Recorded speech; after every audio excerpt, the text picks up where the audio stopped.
welcome back to Waste Some Time with Jason Green. I am Jason Green. Boy, do we have a show for you. For those of you who might be around my age or my co host Wednesday 13's age, or a little younger or older, you remember TV theme songs. We all grew up watching our favorite TV theme songs. Some of them made us sing along, some of them stayed in our heads.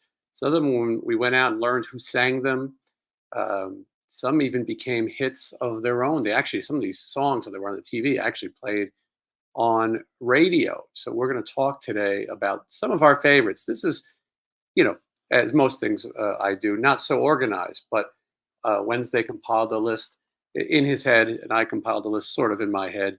And we narrowed it down to 60-minute TV shows, which would probably be dramas, 30-minute sitcoms, sci-fi shows, which could also fall into the hour category, and then maybe some kids shows, cartoons.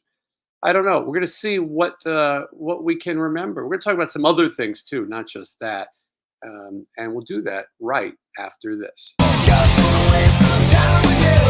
Sometimes it seems too good to be true. Nobody out there to waste time with you.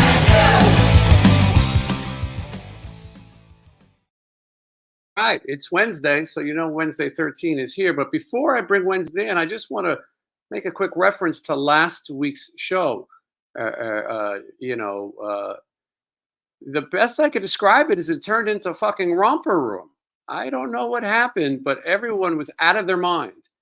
And it felt like I don't want to be your parents, and I don't want to police people. I'm certainly not looking to block people or restrict free speech, or like Arizona, take away your right to choose. I wouldn't do those things. So what I'm asking is, don't spam the chat with stupid shit. Now, if you watch a lot of YouTube, you'll notice that many people, you have to super chat. You got to shell out some dough for the person to even answer your comment. I like to let everybody partake in the fun. But when it's not fun for people who are watching along, now those of you who are watching this on the replay, you have no idea what happens in the chat. One day you can come and watch it and you'll see, especially when Wednesday's here. Now, Wednesday's fans are passionate, but some of them are a little too much.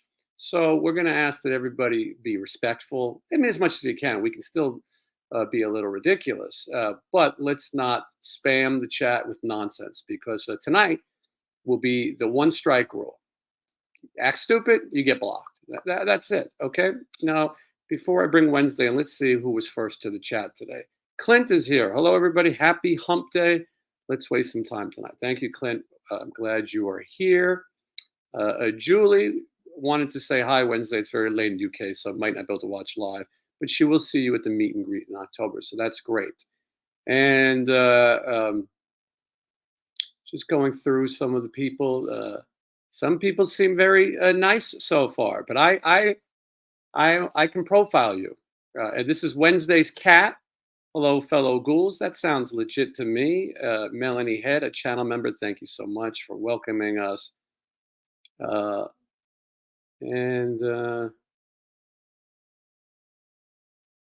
Okay, I'm just trying to. I have to screen the calls now. I have to screen them. Okay, everyone else seems fine. I'm just looking to see if anyone looks stupid. California Dreaming, a channel member. Nice to see you. Thank you. Melanie saying hello to Wednesday. He'll be here in a second. Sam saying hello to Wednesday. And Scream. Scream is Wednesday's cat. Jason Holstein, a channel member. Welcome to the Whirlwind Wednesday live show. Yes, anything could happen when Wednesday's here. Hello, Jeff. And also celebrating Wednesday is Michelle. The strong arm of the law is here, so let's obey. Now, these shows are going to have an executive producer soon, once Michelle graduates law school. Okay, and everyone's saying hello to Michelle, and Skylar is here. He likes my shirt, and okay, I mean, so far so good. Last week at this point, it was already insane. So speaking of insane, let's welcome Wednesday 13. Hello, right, hello. What's up? I'm glad you're here. I warned everyone with peace and love, but we shall see what happens. It really did become what the kids call a shit show last week. But I That's what think I we was could, hearing. I didn't read too much. I read a couple of things in there. Look, it got a little crazy, but I heard more about it later. But yeah, be good out there, everybody. Be good to each other. I got a yes, cat in my lap in case anybody's wondering. isn't that what Jerry Springer said? Hold He on, said something like that. I'm not sure. I picked the wrong comment. That's the thing. They move so quick.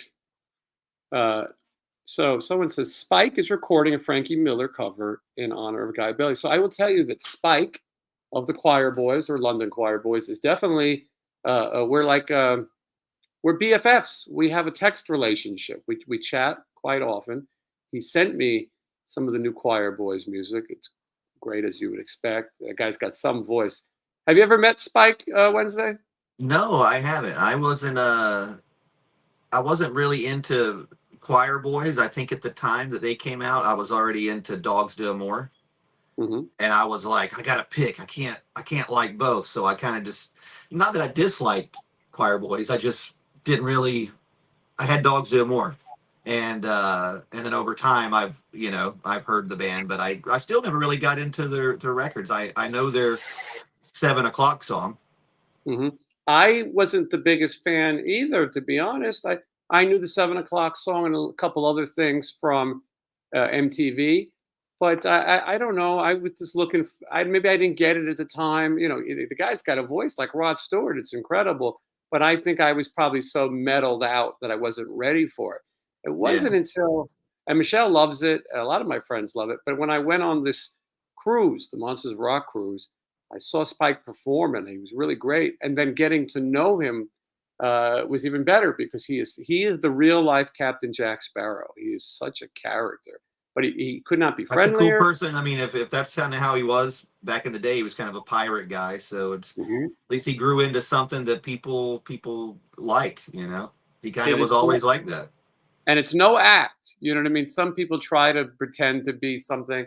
No, somebody at my door. Oh, Wednesday, hold the show. I'm going to mute my microphone. all right, take over. Could be a land shark. Be careful. What's up, everybody? In case some people have asked or wondering where my cat is, she is right here in my lap. Isn't that right? Um, she's been fed, and now she wants pets. So she'll probably sit here most of the show, and you'll see. We'll see how it goes.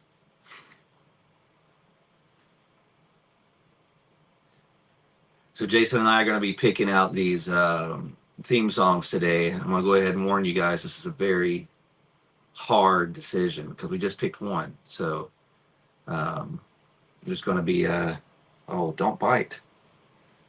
See, I hate this. This is when Scream. I'm sitting there petting her, and then she goes in for a All right, she we're goes back. in for a bite.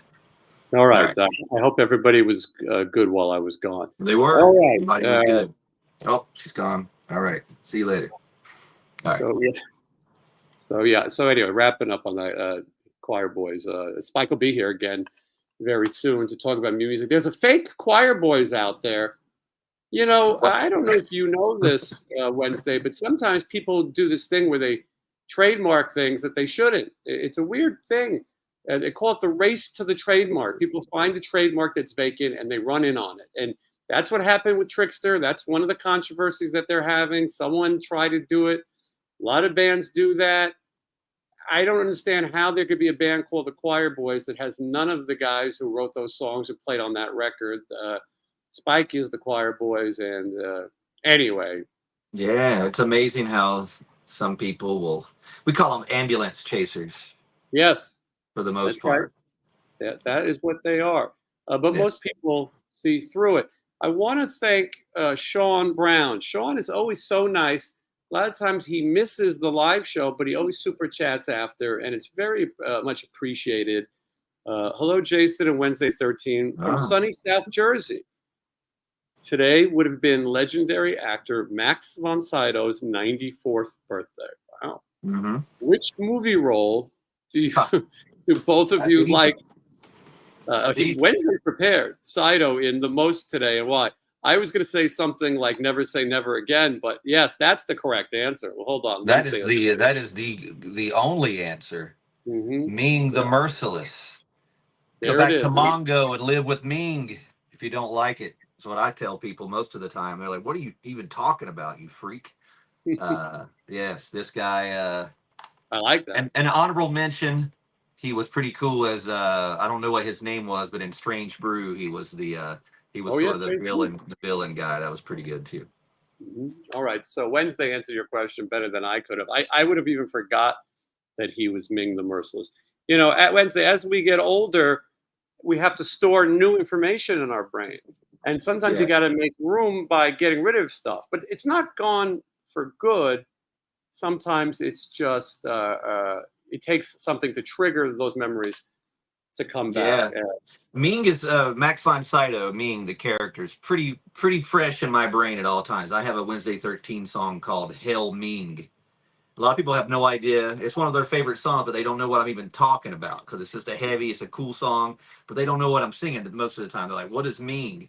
But the part in the movie, whenever Hawkman, they're like, they say something to him and he just goes, Hail Ming. So Mhm. Hail Ming is sort of like, all right, I'll go along with you. So we do that a lot in real life situations. We're like, hey, you can do this or do this. We're like, Hail Ming. So Mhm. you try it in your everyday life and see how it works for you.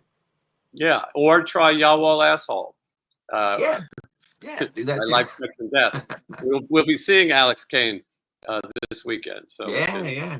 we can try both and see which one we like better. So a lot of people tuned in to hear us talk about television theme song. Sean Clark may join us at Okay. some point if he's watching, and he's an expert on pop culture just as much as Wednesday and I, if not more. And anyway, so but before we get to that, I got to talk about Jack Russell just a little bit.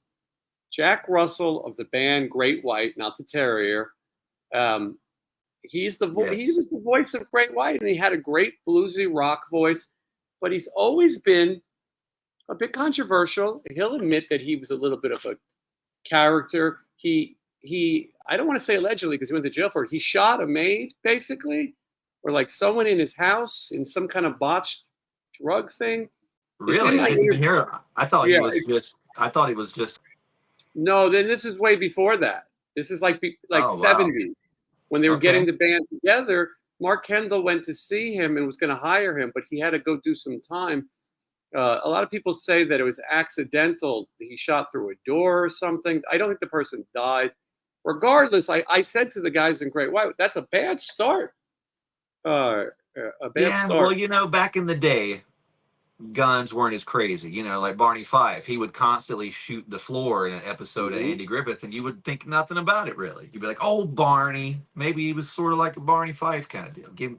But Right. yes, You might be I'm just right. trying to be, just trying to be the. No, it's good to play devil's advocate. No one better to play the devil than you. But to make sure that we cover both sides in fairness. And so I've known for a while that Jack Russell wasn't in the best health. When I was touring with the band Winger, occasionally Jack Russell would be at the bottom of the bills, and he would show up off the plane in a wheelchair. He's fallen off stools at his shows. He had a colostomy bag for a little while. That's not very Mhm. rock and roll unless you're Gigi Allen. Um, No, no. for a little while, they had to substitute him, and they used Janie Lane, Oh, who I that's right. really, Yeah. really like. I liked, obviously. Janie Lane was so great, and he was clean during that time. He was really fighting to keep it together for those guys. But so there's people. So anyway, Jack's been a mess for a while. Well, he Yes. went out this weekend with his solo band. It's called Jack Russell's Great White. Some people get angry. They say that Jack is the voice of Great White and the other guys are fake or whatever. I understand siding with the singer. I do. In most cases, I would. But Jack is a damaged person. I've always had nice experiences meeting him, talking to him, Hmm. but he's It's troubled. it's bad. It's really bad. I saw you talk about it. and then Stevie talked about it. And I saw it this weekend too, because again, I'm always watching stuff on YouTube and get recommended stuff. And I just happened to, I saw just the thumbnail of it. And I went, this doesn't look good. And I couldn't believe what I was watching. It was, somebody said Weekend at Bernie's, but I think that's giving it, at least Bernie looked alive, kind of. Yeah. This is, and I'm not trying to pick on the guy, but this is just like whoever allowed him to do that, whether I don't understand. It's not good. I mean, he's not even singing, and his hand shaking, and he's just, the mic's not even near his mouth. And then some other guy comes out and sings the songs really good. I don't know who this guy is, Well, his but band, yeah, his band and his agent should be ashamed of themselves. You know, yeah, when Sean Clark has been on the show, Sean books celebrities for convention appearances, and he said occasionally he had to tell someone no or tell their family no. Not someone who has dementia, someone who's sick. You don't want someone to be or elder abuse, you know. And so Sean's been very careful of that. But these guys are taking advantage of Jack. Jack doesn't yeah. even know where he is anymore, and he It's might it's need the bad. money. Yeah, he might need the money, and he might also, want to hold on as long as he can. I don't know. Wednesday, I look in the mirror every day and I hate myself. I have body dysmorphia and all those things. Like the other Right. teenage kids like me have. Yeah, I I got it can't too. imagine. Yeah, so we relate. I can't imagine Jack Russell gets up and looks in the mirror and goes, "Damn, I look good today." I can't wait to hit the stage. Yeah, it's bad. Whenever I think you said, or somebody said Weekend at Bernie's, such a Sling Blade fan. I couldn't help but think he reminded me of Robert Duvall in Sling Blade. Whenever Billy Bob comes back to visit him after 50 years, and he's just sitting in a chair. That's about the equivalent of what Jack Russell was at these shows. It's horrible. Somebody's not telling him. It's bad, and I don't know. I mean, I did that metal show, what, 10, 12 years ago when Alice Mhm. Cooper was on it, and Jack Russell came on the show, and he was bad then. Yeah. So unfortunately, it's just been sort of a downward spiral for him. You can't do it anymore. You shouldn't do it.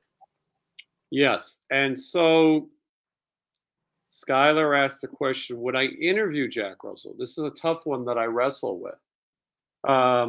Would I? I mean, maybe. Now I would. I'd ask him what's happening. I would tell him wink twice if you're being held captive, um, because Yes, he something's wrong and somebody needs to intervene. And I will tell you. So, just a little bit of Great White history. The core lineup of Great White was Jack Russell on vocals, Mark Kendall on guitar. They're the first guys who started back in the 70s, early 80s. PMRC said their song "Down on Your Knees" was one of the most offensive songs of all time, top 5 or something. It's an honor. But they added Audie Desbro on drums, who's been on the show, Michael Lardy on keyboards, rhythm, guitar, and Tony Montana was the bass player. Not the guy from Scarface, but damn. I was gonna say, really, it shit. would have been better. So Tony is now in Jack's solo band, and he's playing guitar. I watched some of the videos as you did, and Stevie shared some. I want to point out a few problems. Let's hold on. I should explain. There's a lot of young people watching who aren't familiar with Great White. Their biggest hit was a cover of the song "Once Bitten, Twice Shy." It's an Ian Hunter song. Um, Mm-hmm. they had other great songs. A song called "Rock Me." Um, I A lot of people found Mr. them Bone. incredible. Mr. Bone was a cool song. That's another one of their. Mr. Bone. Yeah. Mr. Bone could A be lot of people sexual. found them. They could be sexual. A lot of people found them incredible. Nothing wrong with being sexy. A lot of people found them incredibly uh, uh, uh, uh, boring, but other people. Sorry, I'm keeping an eye on things. I'm ruling with an iron fist today. I've already put my first person in timeout. I'm like uh, I'm like the guy in Police Academy. Tim Kazrinsky, Saw Chuck or whatever his name was. But anyway, they had a Someone was at the show here in the chat. Someone saw the show this weekend Was with that Michelle? Bridget Martin saw the show. Okay, hold on, Bridget. We were at the show in Texas. It was difficult to watch. He couldn't reach his drink. Dusty Rose from the OKC, that's the venue, I guess, stepped in. Oh, once bitten, twice shy. Same venue that I'll be at next week at the Lava Cantina. That's right. I will be there next. So, let's see here. I'm just skimming. Anyway, give you a little history. So that was the core lineup of Great White. Once Bitten, Twice Shy took off. Most people didn't know that was a cover. It was Great White's big thing.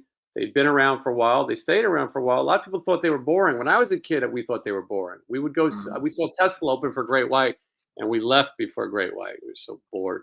But as I got older, I found a new respect for it, and I like it. And I've become friendly with those guys. And in full disclosure, I did work with them for a very short time, but I am friendly with them. So, Great White, I don't know what to say. They had some issues. Jack tried to go out on his own, solo, a bunch of years ago. And what he did was he called his, I'm looking at these birds on my balcony. Yeah. I don't have a cat anymore to take care of this problem. But so I get sidetracked. I see something shiny, and then, boy, I want to run these birds off. When they talk to the audience, I want to run these birds off. I have bird problems too. I have a lot of crows that come in the yard and try to eat my squirrel food, and I'm always going out going caw caw, scaring off these crows, but I don't really want to scare the crows off. But I also have parrots. There's parrots in Burbank. I thought I was losing my mind when I saw a parrot in front of me on a power line. I went, should that be here? And I looked around, there was a couple more parrots, but I know the bird problem. Been there. There are wild parrots in Burbank and Pasadena. Someone released them a long time ago, and they've bred, and now so it's 2 quail they're still sitting there. I opened the door, I got right in their face, and they decided they didn't want to leave. So I've decided they can stay. So there's 2 quail watching. Aren't quails? Don't they make the kind of sound? They do. Something like that. They're not doing it right now, but they are doing it. I like crows though. I would like to put a crow out there to keep the quail away. All right. So back to Great White. Yes. They Brock went solo. He wanted to use the name Great White. So what he did is he hired Mark Kendall to join his solo band, and they called it Jack Russell's Great White. That was the only way they could use the title to have both of them. Unfortunately, within the first week or two of Mark being in the band, the station fire occurred in Rhode Island. Ooh. And for those who don't know, the band decided to use pyro in a very small club that had a very cheap background behind it, the egg carton or whatever, something very flammable. The club was called The Station, and it's a sad story. And so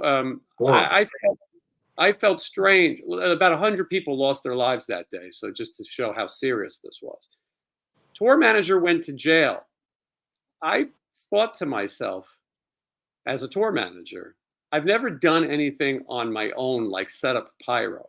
Somebody would tell you to do it. And in my opinion, Jack Russell, because it was his band, told him to set up the pyro. The little ash cans or whatever they're called. Unfortunately, in the first song, that pyro, the spark grabbed a hold of that wall.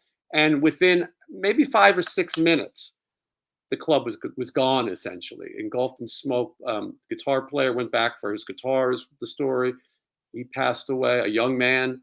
And anyway, it was really a mess. Mark Kendall said he had just been back for a week. This wasn't even really Great White. And he had no idea what was going. And obviously that night changed a lot of people's lives. Jack went into a severe depression, obviously. And so they went their own ways again. Mark Kendall believes that he has the right to play as Great White because he's one of the original people. He put the band together. I guess he even hired Jack at some point. He has 3 members of the core lineup. They had some litigation problems and things, and the deal was that Jack continued to tour as Jack Russell's Great White, and Mark Kendall would control the name Great White. People get incredibly angry when you try to choose between people. And yes, I know people want to love the singer. We all accustomed to the singer. But if you could see these videos that came out, you wouldn't believe what you see. So Jack sits at a stool while this band runs around him, and they play these solos that aren't in the songs. They look like dancing clowns They look trying like to. they look like they're showboating around him, and it's just like it looks like he's would be in a nursing home, and he's got a bunch of kids dancing around him playing guitar solos. And it's like a sacrifice. Like they're he's sitting there ready to be thrown into a volcano. While And as when it doesn't look good, and he looks weird. You know, I don't know. He looks like he had like he look like someone said on here he looks like a Muppet. And I'm that's not yes, trying to be he looks like he's like it looks like his lower half isn't working, like he's just sort of puppet Muppet legs. But either way, I'm not trying to dog on the guy, but someone's telling him he should when he shouldn't, and they need to stop it. So whoever's telling Great White you're great, maybe say you're not so great anymore. Maybe set a they couple plays out, figure it out. just call it white, maybe. Yeah, Um, just we're white. Jack Russell's white, not mhm. so good band. I don't know. But my issue though is this band that's running around and dancing. They're doing the fucking river dance around this guy, while he's not even singing into the microphone. The microphone is here. Sometimes he's singing here. Sometimes it's sideways. He's singing into his hand. Sometimes Yeah, he's not singing. Those guys are running to the mic. We've all toured with stupid people in our lives, all of us. I've toured with mhm. one of the worst. But when you see somebody who absolutely can't do it anymore, it's time to make a decision. And so what happened is this band is trying to cover for him. They had the videos pulled off YouTube, which is lame. Oh, really? Hmm. Oh It's well, lame. that's probably a Uh, good idea. But I saw him. there's more. Some people have them, and there's going to be more to come. I want to thank Frank for the super sticker, much appreciated. It definitely helps. So yeah, the videos were pulled down. Well, now Tony Montana went on one of these ham radio podcasts today, like one of these shows that nobody listens to. Mhm. And he decided he was going to defend himself. He has no chance in defending himself. Stevie Rochelle and Metal Sludge, he called them out. A guy Yep. named Robbie Lochner, I think, and a guy named Montana. He called them out and said, "You should be ashamed of yourself." We saw today they're advertising a concert of Dokken and Jack Russell's Great White in July. One, I don't Wow. think this guy can make it to July. Two, that's not exactly the four tenors. You know what I mean? That No, sounds I like a mean nice spoken Don word. Dokken doesn't even try to go above the one range. The talk he does one voice. Uh-huh. He doesn't do the voice that everybody wants to hear. And wow, that's like, mm, is the glass Spoken. half empty or is it? I think it's maybe less than half empty. Yeah, they do spoken word. Lisa says, I went to see Sweet a few years. The singer was playing bass and singing in a chair. It took a long time to walk to the chair, and he was the lead singer. Okay, that's not completely correct, and I will clear that up. First of all, the Sweet is one of the best bands ever. You guys want to listen to something good, try the Sweet. I mean, I Yes, couldn't recommend just something watching better. a video of them yesterday playing uh No You Don't, like live in the studio, and it's it gave me goosebumps how it's so good. There was go ahead. Sweet was so ahead of its time. Desolation Boulevard. Sweet started as like a bubblegum kind of pop band, and these guys, Chin and Chapman, wrote their songs. Don't you think it's kind of funny how we make money? Wig Wham Bam, which was one of my favorites. Little Uh, Willie. Little Willie. Those songs were great, but then they started to become a little harder. They started, and bands like Motley Crue stole from them 100%. They've admitted it. I mean, Nikki Sixx has said a million Yeah. times. And And the then front guy looks like Joe Elliott, got his mhm. haircut, got his whole style. And at the end, they had a song called "Love Is Like Oxygen." They were kind of becoming like hair metal, so. But what happened was there's only two members of the Sweet who were alive at the time you saw them. One was Brian Scott, who lives in the UK and is not allowed to play with Sweet in America. He has the rights to do it in the UK. In America, the guy sitting in the chair was a man named Steve Priest. And what a cool bass player, but he was extremely heavy. At the end, he had to sit down. He probably shouldn't have been on stage, but he was the bass player, not the singer. But if you see Ballroom Blitz, when they say, "Are you ready, He sings a Steve?" lot of he sings a lot of those parts. I didn't even know that he sang the main parts in No You Don't. When I watched the Mhm. video yesterday, he's singing the lead vocals on that. And I was like, what? He does sing a little bit. He definitely sings a lot of those backups and screams and things. But at the end of the day, there's a band still touring a suite, and they should be ashamed of themselves. Really, absolutely ashamed of themselves. The fact that the word tribute is not in the name of that band is ridiculous. So anyway, just to wrap up on this Great White thing, it's sad, and they got to do something about it. I got the solution. Mhm. Jack Russell, Skid Row.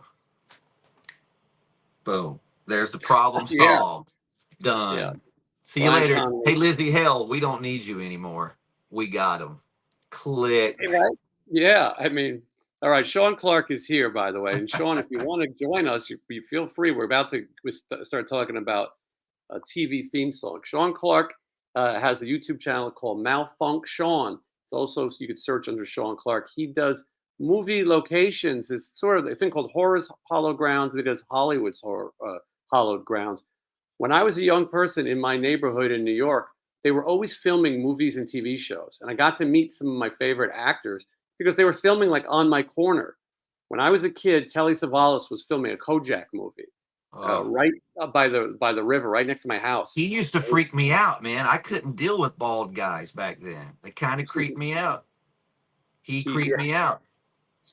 he he died at the Universal, either the Hilton or the Sheraton. It might be the Sheraton, but he died in that hotel on the mountain going up to Universal Studios, Telly Savalas.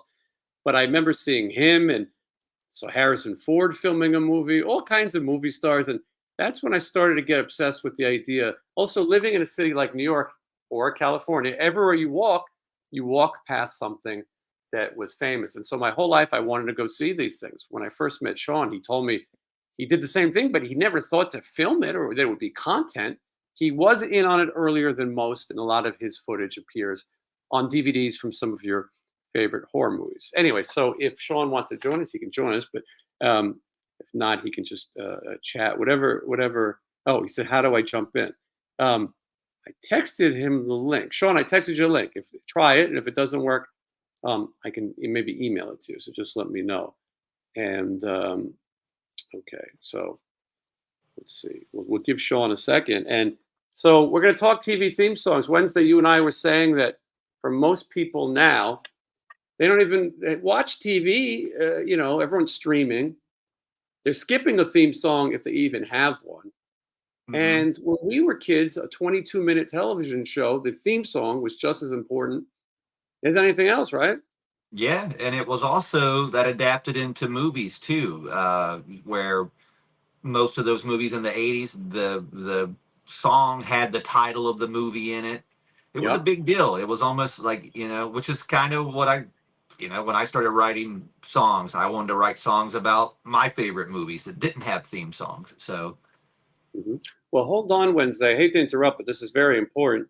Daryl asks FMK, which means oh, I relations, marry, or get rid of, Lizzie Hale, Haley Williams, or Olivia Rodrigo. This is an easy one. I don't even know who these people are. I didn't think you would. You Who I know know Lizzie Lizzie Hale, Hale. I know voice of Lizzie Skid Hale. Row. Yeah. Yes. I Haley don't know who. Williams. Haley Williams is a singer for Paramore. I don't know if I know what she looks like, but She's I got know the red name of the hair. band. Okay. She's got like red hair. And then Olivia Rodrigo is the hottest thing out there. She's got long black hair. She's about 20. And she's like Taylor Swift light, and she stole her songs from a Paramore. Hold on, let's see. I don't think Sean's going to know these people either, but Sean Clark is here. Hi, Sean. How are you? Hey, what's up? Good to see you. And you have What's good up? audio. What's up? Sean, I don't know if you want to play along. Do you know these people? I don't know who Haley Williams is. She's the singer for Paramore. Oh, I don't know. I mean, the only one I find attractive is that Olivia chick. I don't know what she looks like, but you guys made her sound attractive, so I'm going to go with her. Yeah. I'm marrying Olivia Rodrigo. Me She's too. 20. She's wealthy. She's hot. When I'm old, she could, which is now, she could push me out into the sun. Haley Williams is pretty cute. I like her. I would like to have relations. And Lizzie Hale, she's just not my Skid Row, so she's got to go. She's got to go. Yeah, She screams I'm going to too agree. much. I'm going to agree with you on all of those, Jason. I'm Same. same order. Yeah.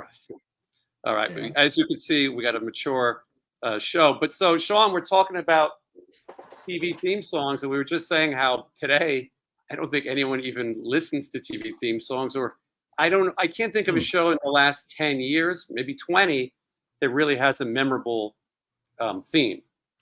Except for like Curb Your Enthusiasm. That's a good one. Friends had their theme, I guess. Well, Friends is definitely, I would say, the most popular modern theme. It also became was a radio single. That song was written by her name is Allie. Well, the band is the Rembrandts, but they didn't write it. This woman Allie, and I can't think of her name, but she wrote the lyrics to the song "You're the Best Around" from the Karate Kid. My friend Joe Esposito sang it, but she wrote a million big. Allie Wills was her name. She passed away recently, but she wrote the lyrics to the Friends song, and then I think the TV people also drafted lyrics. But I would definitely say that's the big one. So we're going to divide this up into sitcoms, 60-minute shows, sci-fi shows, and maybe kids shows. Now, Sean hasn't really had time to prepare, so we'll let him go last. But most of this off the top of my head. Most of these we know off the top of our head. So, okay, look, let's start with sitcoms. And because I was talking about Joe Esposito, I'll mention the theme from Different Strokes, the TV show Different Strokes. Song was written by Alan Thicke and his wife, Gloria. I didn't know that. Yeah, Alan Thicke is one of the voices on that crazy song. But Joe Esposito he's one of the background singers on that. So he sang the themes for the Staying Alive movie. He sang the Flashdance songs. He sang the Karate Kid songs, but he also sang on the Different Strokes theme. I felt like that was one of the shows, and we're all around the same age, that when that show came on, boy, you knew that theme and seeing the skyline of Manhattan, you knew you were in for a night of fun. And that was a long-running show. I mean, Different Strokes probably ran 10, 11 seasons. It ran too long, but I watched all of it. Yeah, that was a great theme song. I still enjoy that one. But I was thinking if I had to pick, and it's between two, I'm probably going to pick WKRP as my favorite theme song. It's Great just one. When it comes on, instantly it puts me in a good mood. It's one that anytime you play it, everybody sings along. Sometimes at sound check, we'll even try to do a horrible version of the WKRP song, but it gets me every time. It's a great one. So that's going to be my pick. Well, we'll go around. You can have more. But Sebastian Bach covered the WKRP theme on the 80s cruise. There's a video of him. I heard him talking about that on some podcast. I didn't know that he did the song, but that's pretty cool. Maybe we'll talk to him about that this weekend at the Rainbow. That's right. We're going to go to the Rainbow and see Sebastian Bach. I forgot all about it. We're pro Sebastian. All right, Sean, over to you. Are we only doing themes with lyrics or musical themes? No, I think anything. I think we could do that too. I thought about that too. Yes, separate it. I'm down for that too. Okay, well, let's start with lyric themes since you started with a lyric theme song. I'd probably have to go with Three's Company. Because a band of mine, we used to open our show. A band I was in, like a pop punk band. We opened with that, like a punk version of it. That's great. Yeah, it was fun. The bass parts, the do do do do do. The opening. This could be our set list while we're here. TV, we just do those songs. Yeah, TV themes and horror movie themes. That's it. But that's a great one that I totally forgot. There's a Sean, you may have heard this, or maybe you too, Jason. I used to have a punk rock CD from probably 20 years ago that was all TV theme songs that punk bands did. I have it. And Willis is on the Different Strokes song. If it's is it the one that Helmet does Gigantor on? I think you're talking about Saturday Morning's Greatest Hits, Sean. Yeah, which is great. I have that. Yes, it's really great. I have it too. There's a TV special that hosted by Drew Barrymore, and a lot of those songs are going to pop up. Some of them are on my list. But yeah, Saturday Morning's Greatest Hits. The Ramones covered the Spider-Man theme. Yes. And I have it on vinyl somewhere. It came out recently on vinyl. Yeah, the one I'm talking about had, I don't think it really had anybody really big on it except for Willis was the biggest voice on it. What you talk about, Willis? Yeah, there it is. Look at that. By the way, the most impressive thing is that Sean could find that fast. Alphabetical order. You're organized. I would have to tear my house apart. Let's get a solo shot.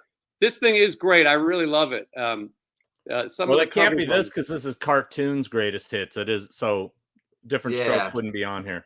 They cheat though, because one of my favorite themes, and I know you guys are going to agree with this, HR Puffin Stuff. There is another great one. I almost wore my HR Puffin Stuff shirt today.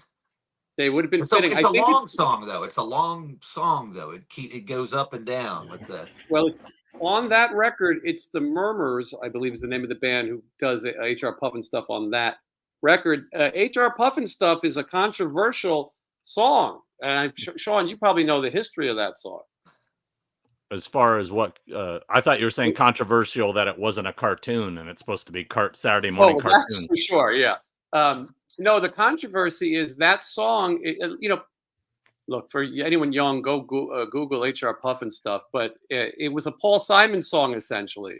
They stole it, and Paul Simon sued Sid and Marty Krofft and won and had a share in some of the money. I've never heard this. Well, I'm shocked. Yeah, because now Sean has a great collection of Sid and Marty Krofft stuff, including a witchy Pooh costume in the house, which is pretty cool. The song is Feeling Groovy. So if you listen to the Paul Simon song Feeling Groovy, it is identical to the HR Puffin Stuff theme. This show would be so much more fun if we could play music, but I've never been a Paul Simon fan, so that doesn't really change much for me. But I was very disappointed as a kid when I saw Paul Simon's song with Chevy Chase, and then I found out it wasn't Chevy Chase singing. That was such a bummer. It's a great video, though. Yeah, great video. Mm-hmm. So we got a couple out of there. Let's. Three's Company was the one that Sean said it's a good one. Well, I'll pick one with lyrics again. Then I'll go with. It's very similar to my first pick, Facts of Life. Facts of Life is also Alan Thicke and his wife and wrote it. Charlotte Rae sang it. And this is an interesting thing about these old TV shows. The intro and the outro are different. There's different lyrics to the out of the song than there are to the in. And as the show went on for so many seasons, they would record the theme differently. I think Charlotte Rae sang a different version, or maybe some different lyrics as the show went on. But Facts of Life was one of my favorites. I want to visit the school. It's a college. It's in California, but it is the Eastman Academy for Girls, and it does look exactly the same. And I wanted to see it. Molly Ringwald was on the first season of Facts of Life. It was kind of a different show. There was no Joe Polnicek yet, but that song stayed in my head. And I'm sure, Sean, you say the same as me on Wednesday. When you watch TV now on a DVD or whatever, you don't skip the theme song. It's part of the show. Yeah. The theme song's probably the best part, especially for the Sid and Marty Krofft stuff.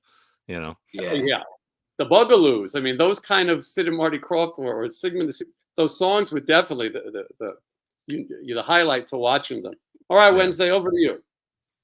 I was saying the other theme song that and I'm trying to think of this as not just my personal favorite, but just a song that it's just transcended time. Is the not WKRP. Welcome Back, Kotter is another great theme song. Instantly puts you in a good mood. You're just like, oh man. First record I ever bought. Really? First record I ever got as a little kid. My dad bought me John Sebastian's Welcome Back. Oh wow. Yeah. Such a good Still song. have it. Still have it. Yeah, you can't pull that one out so fast, but maybe I couldn't find anything. Look at it. This is like the Stump the Sean collection. It's pretty impressive. John Sebastian of the band The Loving Spoonful sang. Wow, look how crazy that is. How fast. Wow. Yeah. See how it says number 1? Mm-hmm. Did that when I was a little kid. Huh? Wow. Your first one. First record. Still got it. You That's knew you cool. were going to be a collector even then. You know what I mean? If he's numbering them. But yeah, John Sebastian. I was fortunate to meet him. A lot of people love If You Believe in Magic and those kind of songs. But yeah, for me, Welcome Back, Kotter theme. I also grew up in New York, so that show took place in Brooklyn, and yeah, that's a great one. And I totally forgot about it. That was kind of fun doing this off the top of your head. All right, Sean, over to you. I think I gotta go with the theme to What's Happening. Yeah. Yeah, I mean, That's it just good. sticks in your head, man. No lyrics, but you know, I hum it all the time. Yeah, and the slow motion part, boom, boom, the sound in the back. That's the ball bouncing. Definitely a great one. When we started, Wednesday said, "Hey, hey, hey," and I thought that song's going to have to be on somebody's list. It's just so great and iconic of that time. And I see that the Hollywood show is going to have Raj and what's Haywood Nelson's character, Dwayne. Yeah. So I'm excited for that. That's going to be cool. I've met all of them except for I never got a chance to meet Rerun or Shirley. They both died before I had the shot. I met Rerun in New York. He had like an acting school of sorts, and I took a picture with him, and it was very cool. A legend. Never met Shirley. That was before my time. I told the story on the show before. My friends went to the motion picture home, which is where actors who can use their pension or whatever to live after. And a lot of famous people are in there. The famous story, Johnny Weissmuller, who played Tarzan, used to run up and down the halls thinking he was Tarzan when he was much older. But Mabel King was in there, Mama from What's Happening. And my friends snuck in to the motion picture home, and they were hanging out in her room with her. She had no legs. Her diabetes, unfortunately, took away her legs. But they sat and took pictures and got autographs. And I thought, what a ballsy thing to do. But where's she going to go? Right. Yeah. She wasn't running away. Yeah. And I don't think that people were too worried. At the end of the day, I think some of those people were so happy to have company. Now people are a little bit hipper onto those things and where celebrities are. Back then, that poor woman was probably sitting around all day, literally with nothing to do. And so some people come over and remembered her work. But yeah, What's Happening? That's a great one. Okay. Real quick, I just want to ask, because I was listening to you guys as I was getting on. I didn't really hear the story, but what's up with I hate to bring it back to a topic you just closed, but Jack Russell, is he like in real bad shape? So he's performing sitting on a stool, which he has done for a while, but he looks like he has no clue where he is. He can barely sing into the microphone. Sometimes he sings into his hand, sometimes not on the microphone at all, and sometimes he doesn't come in at all, and the band runs around and dances and tries to distract you. Pay no attention to the man behind the curtain, and he is unrecognizable. I mean, if you see the pictures, so they're trying to pull all the videos down and trying to keep him on the road. I made the point earlier that you manage clients to conventions, that there were times when you said, I don't think it would be a good thing for me to bring someone out in this shape. Jack Russell would be one of those people that an agent or a manager or even a bandmate should say, listen, this guy is going to pass. I mean, he's in that bad shape, almost unrecognizable. Well, you sometimes wonder if it's that they really just need the money that bad. I mean, because like I've seen those videos recently of Frankie Valli, who's clearly lip syncing everything. I mean, he's not singing at all. He's not even still coming. Alive? Yeah. Wow. And he's not even coming close to lip syncing it properly. And it's like, people are really entertaining this. He's clearly just standing up there lip syncing. He started a residency here in Vegas at like 92, I mean, and I've seen him over the years, and he has been doing the lip syncing for a lot of years. but he used to have a good show and choreography, and I'm talking about 20-something years ago. Yeah. And he would lip sync a little, but he could still talk and move, and it was convincing. And he did a show at the state fair, Orange County State Fair, I guess. And he played one night, and RATT played at the place that you go, Sean, to make the videos with Pacific Amphitheater? Yes. And Or so he Irvine played, Meadows. no, Pacific Amphitheater. Okay. He played one night and RATT played the next night. So I said, let's go. And I told my friend at the time, listen, he lip syncs a little bit, but do you want to see the guy or not? You know, see the legend. And he was still in okay shape. Now, as you've said, he stands there. He could barely move. He could barely open his mouth. And it's just really sad. You know, but the only time I ever saw Great White was at Pacific Amphitheater in probably 85, open for Stryper. Wow. Bill. Yeah. Yeah, that's a good They were film. probably really good then. They were good then. Yeah. He was looking great then. I don't know what happened. Yeah, it's rough, and like I said, they're trying to pull the videos down, but more pop up.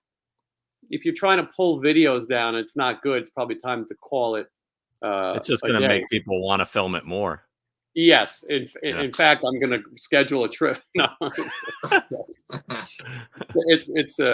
it's terrible. All right, so I think we're on to me, and I'm going to pick the TV theme from Alice. And I'm trying to remember how that goes. Which one? What are we doing now? Is this just more team? We're still going through the sitcoms. Yeah, we'll go through the sitcoms 1 or 2, and then we'll move on, or 30-minute shows. But the theme from Alice was sang by Linda Lavin. Wednesday, you could sing a few bars of Alice, can't you? You know, I was just thinking about that one, and I don't know that one as good. You have to give me a couple lines because I don't remember that one as good. It's like she sings like this a little, right? That's the one. That's chorus is. How is it? Like, I just saw that recently. I was like, I don't know this theme song the way I should. Yeah, there's a new girl in town, and she's feeling great. There's a new girl in town, and she's feeling good, something like that. Yeah. Okay. Yes. All right. And, I remember now. But it was very, and she sang it, and it was very kind of fun and silly. And we may all be in Phoenix soon enough, and the actual Mel's Diner is in Phoenix. All that's left is the sign with the cup of coffee on it. It is still there, and so it's on my list of places that I've wanted to visit. Mel's Diner, which Alice originally was a movie. Vic Tayback was the only person in it, and then it became the TV show. A funny sitcom at that. All right, Wednesday, over to you. Are we doing lyric ones or music ones? Either one, because I think we added what's happening, so there's no words. Oh, that was a music one. My bad one. I mean, without. Yeah. I don't know what the next one would be. I was thinking another great one. It's maybe not my favorite show. I do like the show, but Cheers has got an excellent theme song. Cheers, got to be one of the biggest ones of all time. And it's been covered. The Wild Hearts did a great cover of it. Probably one of my favorite songs they do. But yeah, I'm gonna go with Cheers. Just overall, that's one of those songs you put it on, people will start singing it at a bar anywhere. Cheers wasn't like my favorite show. I liked it, but it wasn't my favorite. But that theme song is probably one of the biggest. It's a good one. It's better than the show to me. I kind of felt that way too. Yeah. Yeah. I can't believe I'm beating Wednesday to this one, but got to go with the Munsters theme. Come on. Yep. I didn't go black and white. I would be there. Are we on color, right? Are we only in color? This would go on for days if we go into black and white. Were we only doing color? No, I don't think that we had I don't think we planned that far ahead. But I think that Munsters and Addams Family kind of should go together because they're both incredible. That was on my list. The Addams Family and Munsters was on my list, and there being just excellent from that time. And then you got to throw Twilight Zone in there too. Come on, Twilight Zone. I was going to say might be better than those two. They're equal. That was the other one. Yeah. So those are all songs that stayed in your head, and still, we just say the name of it, and it's still in your head. Yeah. I'll give a couple honorable mentions. Well, I said Happy Days. Happy Days was one of the themes. And the interesting thing about Happy Days, though, at one point, Bill Haley in the comics, it was Rock Around the Clock was the theme until later you got to Sunday, Monday, Happy Days. But that's one that I just feel like if you grew up around our time, we knew it. Here's a new category for you. Shows that had multiple theme songs. And were they both good? You know? I have to, I don't know if I can remember them all off the top of my head, but there was a lot of them where later seasons they went to a different theme song. I can think of one right now, but it's in the kids category, so I didn't want to. All right, hold on to that one. We'll get to the kids category. Do you have another one, Wednesday? Well, when we first started the show, your shirt, the Love Boat, another song that might be better than the actual show itself. Another great song. It was also used in Airplane 2 when Ted Stryker leaves the mental hospital. He runs into the guy singing the theme song, which is that's on my list of 60-minute shows that we'll get to. Yes. But instrumental, I had The Odd Couple down, which was composed by a guy named Neil Hefti, who also wrote the Batman theme, which is another, everybody remembers the 1966 Batman theme. And I believe he's buried at Hollywood Forever in the mausoleum. Little trivia. And then another one, honorable mention, I don't think you guys were going to say. It's not my favorite show, but this is a big one, The Golden Girls.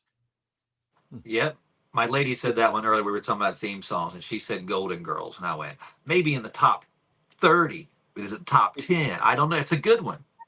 It's not for me, but I think it had radio play. I think that was a song outside of television. I think some generations love it. All right, so we'll go through it with, and then we'll let the audience chime in. But let's talk about some 60-minute TV shows. So these are the ones that came on, 10 to 11 or 9 to 10, and some of them would be dramas. I've got a list of ones that I thought off the top of my head. I'll start, which might help. Which I was thinking, the A-Team. Yes. I feel like the A-Team was such a catchy theme. It had that intro, and then the bullets would hit, and then the song would play. I think the guy's name was Mike Post, who did the A-Team theme. But I remember watching that on NBC as a kid, and boy, that theme song was exciting. All right, what do you got, Wednesday? For A-Team was my number one choice for the long running sitcoms, but I guess, but then we're getting into sci-fi. I was going to say the Buck Rogers theme. That I like that a lot too. Well, I do have that on the list for sci-fi. Buck Rogers, and I think that Buck Rogers has to go with Battlestar Galactica. That's the other one. See, we're on the same page here. Same composer, Stu Phillips, I think his name was. I wrote it down. Buck Rogers was actually a song also that played on the radio. It was actually called Suspension, and it has lyrics, and there's a whole long version of the Buck Rogers theme. It's so horrible. If the DVD I have, I guess the way the whole series starts off, it's the theme song that we all know with lyrics. But the greatest thing about it is the song is horrible, but it's got a bunch of hot chicks in spacesuits during it, so it makes it even better, worth watching. So. Yeah, that's the movie version, because they made the movie, and then they cut it up into episodes for TV. But Suspension. So okay, so we got some sci-fi there, and I think the superhero shows count as sci-fi too. So what do you think, Sean? Well, I was actually going to pick a superhero show. Should I save it? No, go ahead. I'll save it. I'm gonna go a little later. I'm gonna go 90s on this one and go Joan Jett, Bad Reputation from Freaks and Geeks, because that theme kicked off the show every week. It was a great opener. Totally forgot a song that was established already and completely fit that show. Totally forgot. A lot of the people. I've never watched this show. I've heard about it. I've never watched it. Oh my god, dude! All right, okay. It's one of those I wish I could watch again with fresh eyes. I mean, I've watched it at least 3 times, the full series. You'll dig it. You'll relate to it. I've had a couple people mention it to me. I need it. So you're my final person. I'll give it a shot now. Yeah. All right, so that's that's a good one, and an original one that I didn't think of. All right, I got a few here. I'll say the Fall Guy because Lee Majors What a good singing. one. I've been seen with Farrah, and and Yeah, sometimes I that song have was the. better. I had this Yeah, fresh here, as you can see. I had that when I was in school to bring me back Yeah. a lot of memories. I actually Good. went to There you school. go. Look at this picture. Yeah, that's great. Yeah, see, this is what taught men to be men. Little boxes like this. Look at this, jumping from truck to truck there. There he's falling in see. love. Look at it. Yeah. Oh, yeah. And look, there's Heather Thomas. And Howie.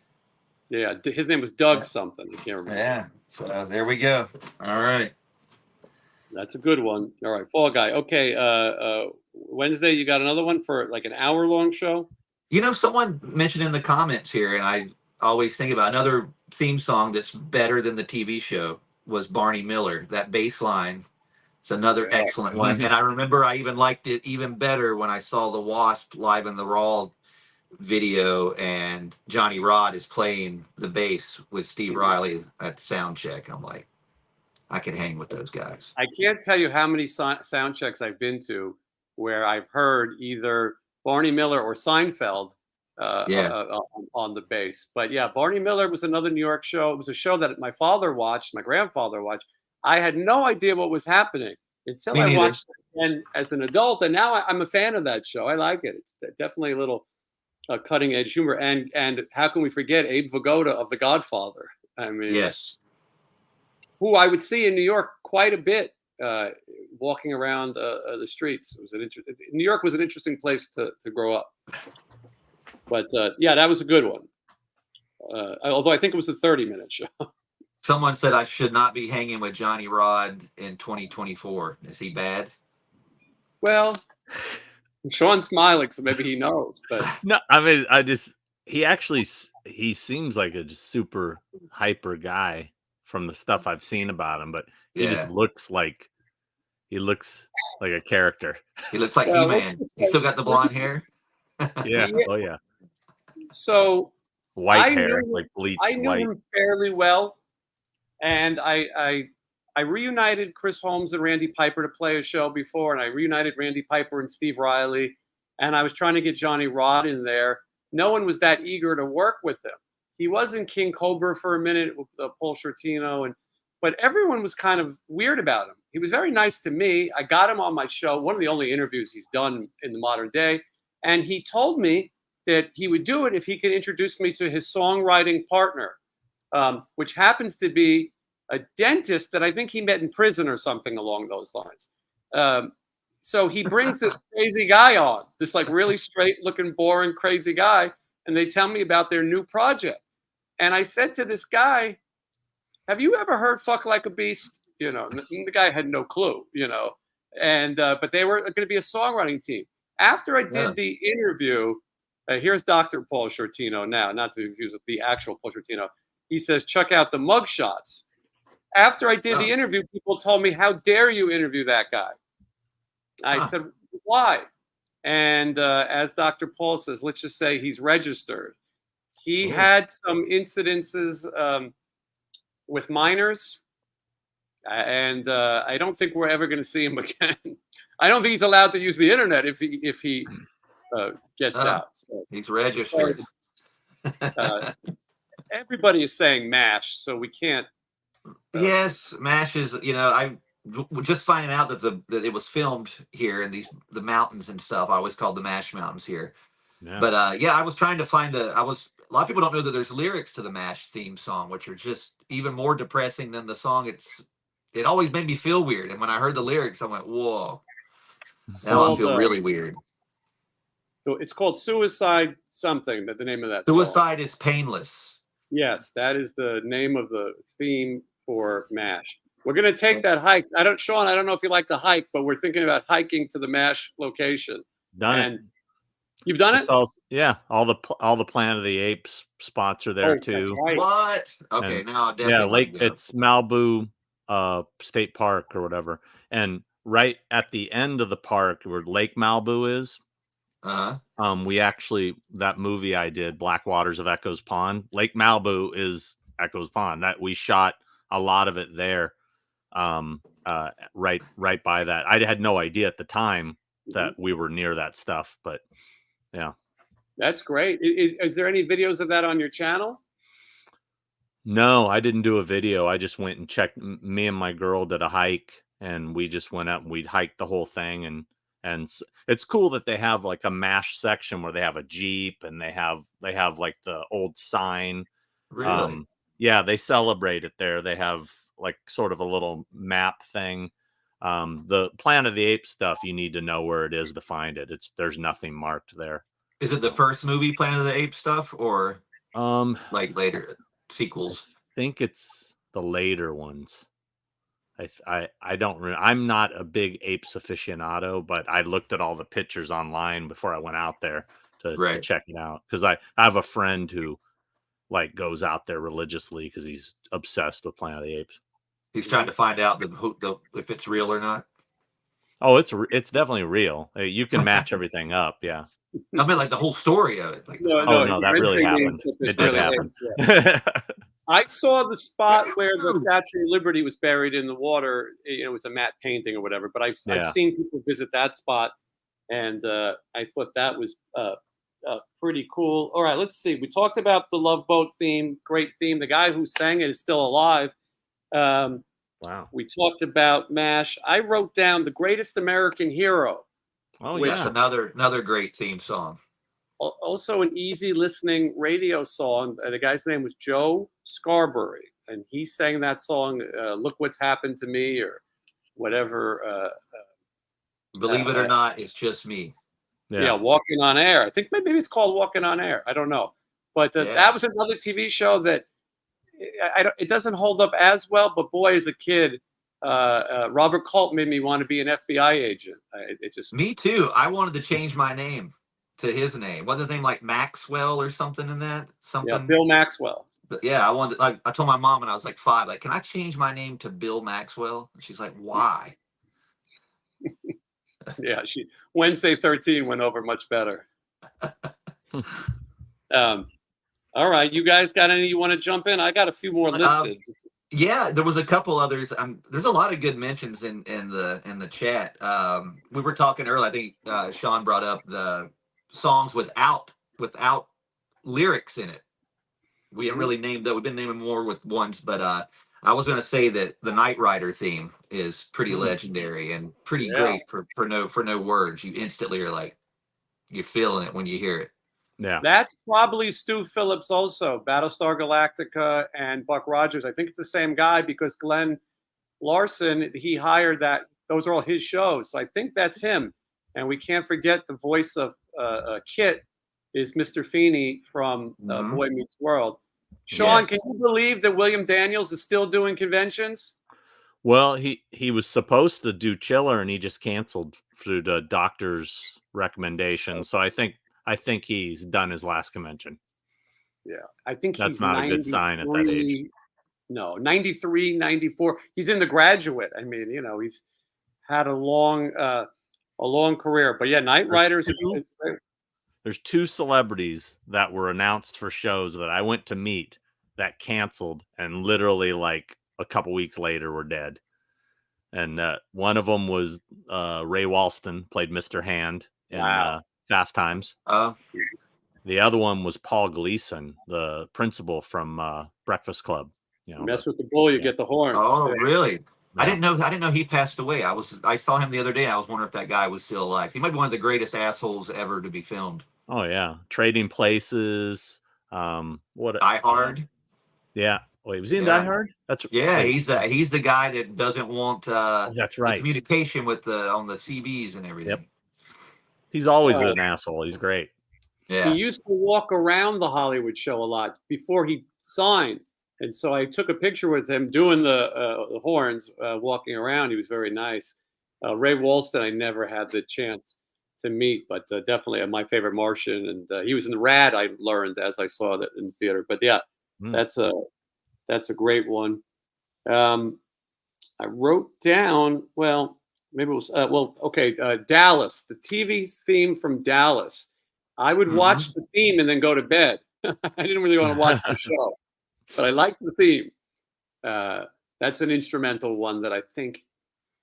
I mean, I think we watched all the fun shows, and then when Dallas would start, it was like, got serious, a little too serious. I watch that Pluto channel all the time, and they have a Dynasty commercial where they play the theme song and they're showing clips from it. And then like halfway through the clip, they change the music and show all these high action shots from Dynasty and makes it look amazing. I have to give Pluto the props on. Like, man, they changed the music and like, whoa, this show looks like something you'd watch now. Like it's like Yellowstone or something. We need the Cliff's Notes.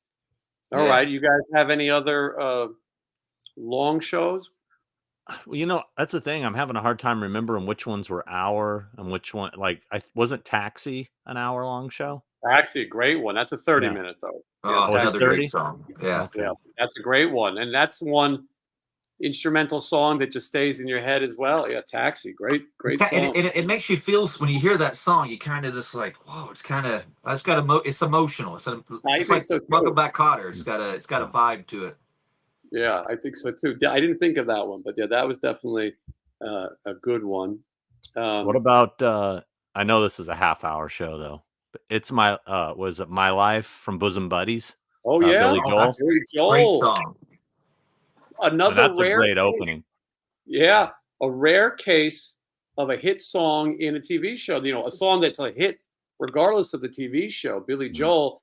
And that's a show that, like, the young people watching, people must be thinking, like, if you said the premise of Bosom Buddies, I mean, canceled. Yeah, it's Tom Hanks, first of all, long before he was an Oscar winner, and Peter Scolari, and they play two guys who want to live in a building only for women, I believe, right? Yeah, because it's cheap. Yeah, for And some reason. I think I have the box set out here in my. Me and Wednesday were thinking about doing the same thing, to get a good rent. But anyway, they dress up as women so they can live in this women's building, and only two people know their secret. And one of them was in one of those Phoebe Cates movies. I forgot the one, the comedy one, the Heavyset Girl. Yes. Oh, Wendy Joe's Suburber or whatever. That's it. She was also wasn't she also in Bachelor Party? Yeah. Yeah. Her and Tom Hanks had some history. Okay, let's see what we got there. Someone said this one earlier, and it's a good hour-long. So, Chips, the theme song from Chips. Yes. I can't do that high, but pretty good. No, that's pretty good. Yeah, it's California Highway Patrol, Chips. Yeah, and there is the episode of Chips where they pull over HR Puffin stuff, which happens. It happens. Yeah. Television history was made that day. He's not above the law. Yeah, nobody, even Puff, is not above the law, and he was probably smoking. It's his name. Or how about some of those superhero shows? Because you said you had one. The Hulk was that. That was what my I'm thinking of, right? Yeah, the Hulk with the piano. And you got two with that. You got two themes with that. The intro and outro. The outro was the cool theme. The piano. Yeah. I directed an adult movie, and at the end of the movie, the movie was about Ron Jeremy, and he was supposed to not be a babysitter, but to keep an eye on a house or something, to keep an eye on, make sure nothing went bad while the parents are away. And it turns out that he's just this nut who shows up at people's houses. I'm paraphrasing the plot, but anyway, at the end of the show, I told him, now Ron, in this scene, I want you to walk alongside the road and stay to the side and put your bag over your shoulder like the Incredible Hulk. And he knew exactly what I meant. And I said, we're going to put some sad piano music in. And so he did the shot, and I had the camera get low. But then we thought it'd be funny not to tell Ron to stop. So he walked like a mile before somebody said, go get him. But that shot, in anything I've ever done involving film, when I worked at Trauma, I always said, let's get the Incredible Hulk shot in, which someone walking alongside the road, maybe hitchhiking with sad music. And yeah. And then, so that was the main thing. And there was the theme in the credits as well when the gamma rays hit and you see them. But the sad theme, I think, is what we all, when I was a kid, it was too sad. It was very sad. Still sad. Mm-hmm. Now, would $6 Million Man count as a superhero show? I think so. Yes. Yes. Yeah. And of course, I mean, I love the shows that have the narration over them. You know, we can fix them. Boy, those Bigger, got me every stronger, time. Faster. Mm-hmm.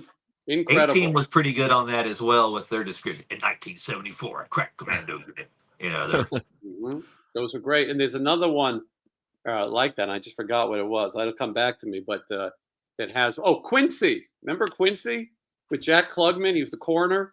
Yeah. I used to think that Quincy was the same thing. I would hear the credits and then go to bed because I wouldn't want to watch a show about a coroner. Now I love it. But he would say the line, something like, "Gentlemen, we're here to discuss science." And then he pulls the sheet off and he sees the corpse and the one guy passes out. And I just couldn't figure out why Oscar Madison was hanging out with dead people. But I need to revisit that show. We were talking about it last week, and I was just telling you about the restaurant Quincy's. That's all I really know about it. And I remember the show, but I like Quincy. I will say I enjoy the show, and someone mentioned in here Hill Street Blues, another great theme song. Didn't really care for the show, but the theme song, another emotional theme song. Me too. Just thought of one. Yeah, and I have the record. So all right. And then we will get to some questions and comments, other people as well. I was telling you by text. I went down the rabbit hole of TV shows that didn't quite make it, and yesterday, and I found the Jimmy Walker, JJ, Good Times, had a show called At Ease that he was a military, like a Gomer Pyle thing, and David Naughton is in the show with him as like his barrack buddy. I don't remember it at all. That's a crazy one. Mine was blown yesterday. I was blown yesterday. What do you got, Sean? So this, even though this isn't a superhero thing, talking about the narration thing reminded me of this one. Remember the In Search of Leonard Nimoy? Yeah, Leonard Nimoy. I was scared of that. Yeah. That's a crystal skull there. Yeah. I was definitely scared of that show. My mother would watch it, but they were looking for ghosts and the Loch Ness Monster, and I thought it was all real. I got some. I'm going off topic here, but I found something this weekend. I just came back from Spookala, a horror convention in Tampa, Florida, and I'm going through, I'm digging through the vendors, and I found these books that I had completely put out of my mind. I saw them, and all these memories flooded back to me. I used to always get these books in the library in my elementary school, and they're not the orange monster books, which I do have a full set of, but I forgot about these. Tell me if you guys remember these. All right. Do you remember these? Oh, yes. I don't know if I do. I remember the Bermuda Triangle one. I checked that one out, and the Bigfoot one.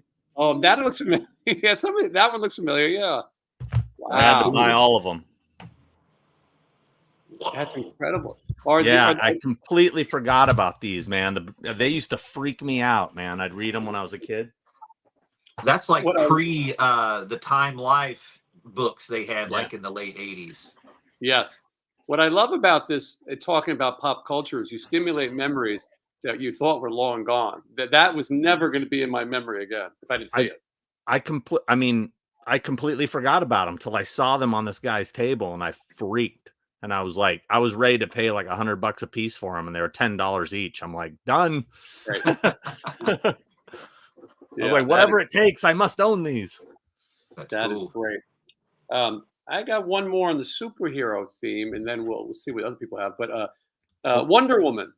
Yes. One of the first bass lines from a TV show I learned to play. Carol Kay, known as the chick with the pick. She was in the Wrecking Crew. She played all the Beach Boys. She played so many songs, but she played the bass line on the Wonder Woman theme. It's in Vegas slot machines. Everywhere you go, you constantly hear it. But Also better than the show, probably. I mean, I tried to revisit Wonder Woman, and Yeah. I was bored. Yeah. I think Electra Woman and Dyna Girl theme is better than Wonder Woman. I'd have to say it is. I forgot. Damn Yeah. straight. For my money. For my money. That's a groovy theme right there. Very Wow, cool. wow, It's hard to sing too. Like it's very, the words, like I've tried to Electric Woman it's hard to say Electric Woman and Dyna Girl real fast. You gotta have it Electric Woman and Dyna Girl fighting all gotta evil do the deeds. falsetto thing. It's good. Each writes for a magazine, hiding the life she leads. Come on. Sean, didn't you just Love meet it. them recently? Yeah. I just met them at the Hollywood show. It was the first time I met Dyna Girl. I'd met Electra Woman before, but I got some shit signed by him. So yeah. Yeah, I saw you were at the show. I was a week on tour, getting back late for that. I'm so bummed because they had the Hunter reunion. Yeah, Fred Dreyer and Stephanie. Stephanie. What was her name? Kramer. Not Stephanie. Stephanie Kramer. Yeah. How tall is Fred Dreyer? Is he like crazy tall? Didn't stand next to him. I stood next to him. I think he's about 6'3", 6'4". Yeah. He's a bigger. He's He's an a bigger ex-LA guy. Ram, so he's definitely a big guy. Yeah.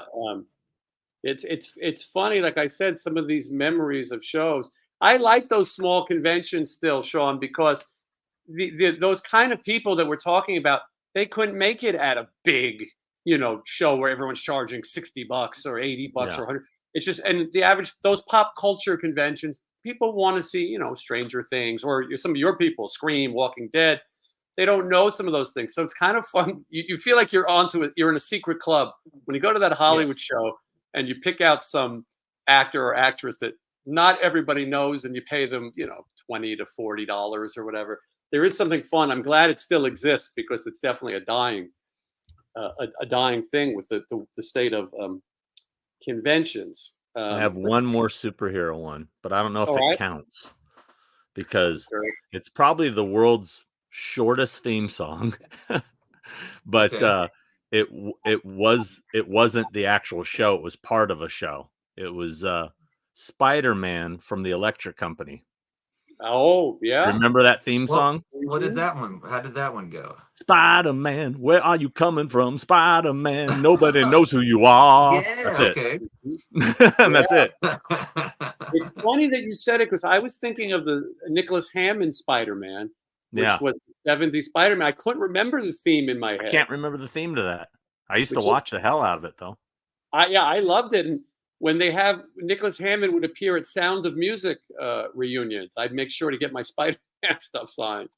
But that Electric Company, even the Electric Company theme itself, was quite what was you guys?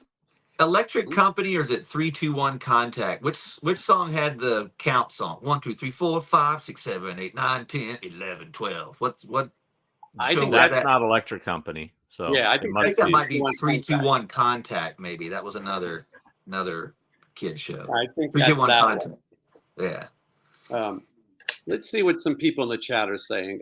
Gilligan's Island, of course, that one of the most famous ones of all time. Gilligan's Island also had a different intro and outro.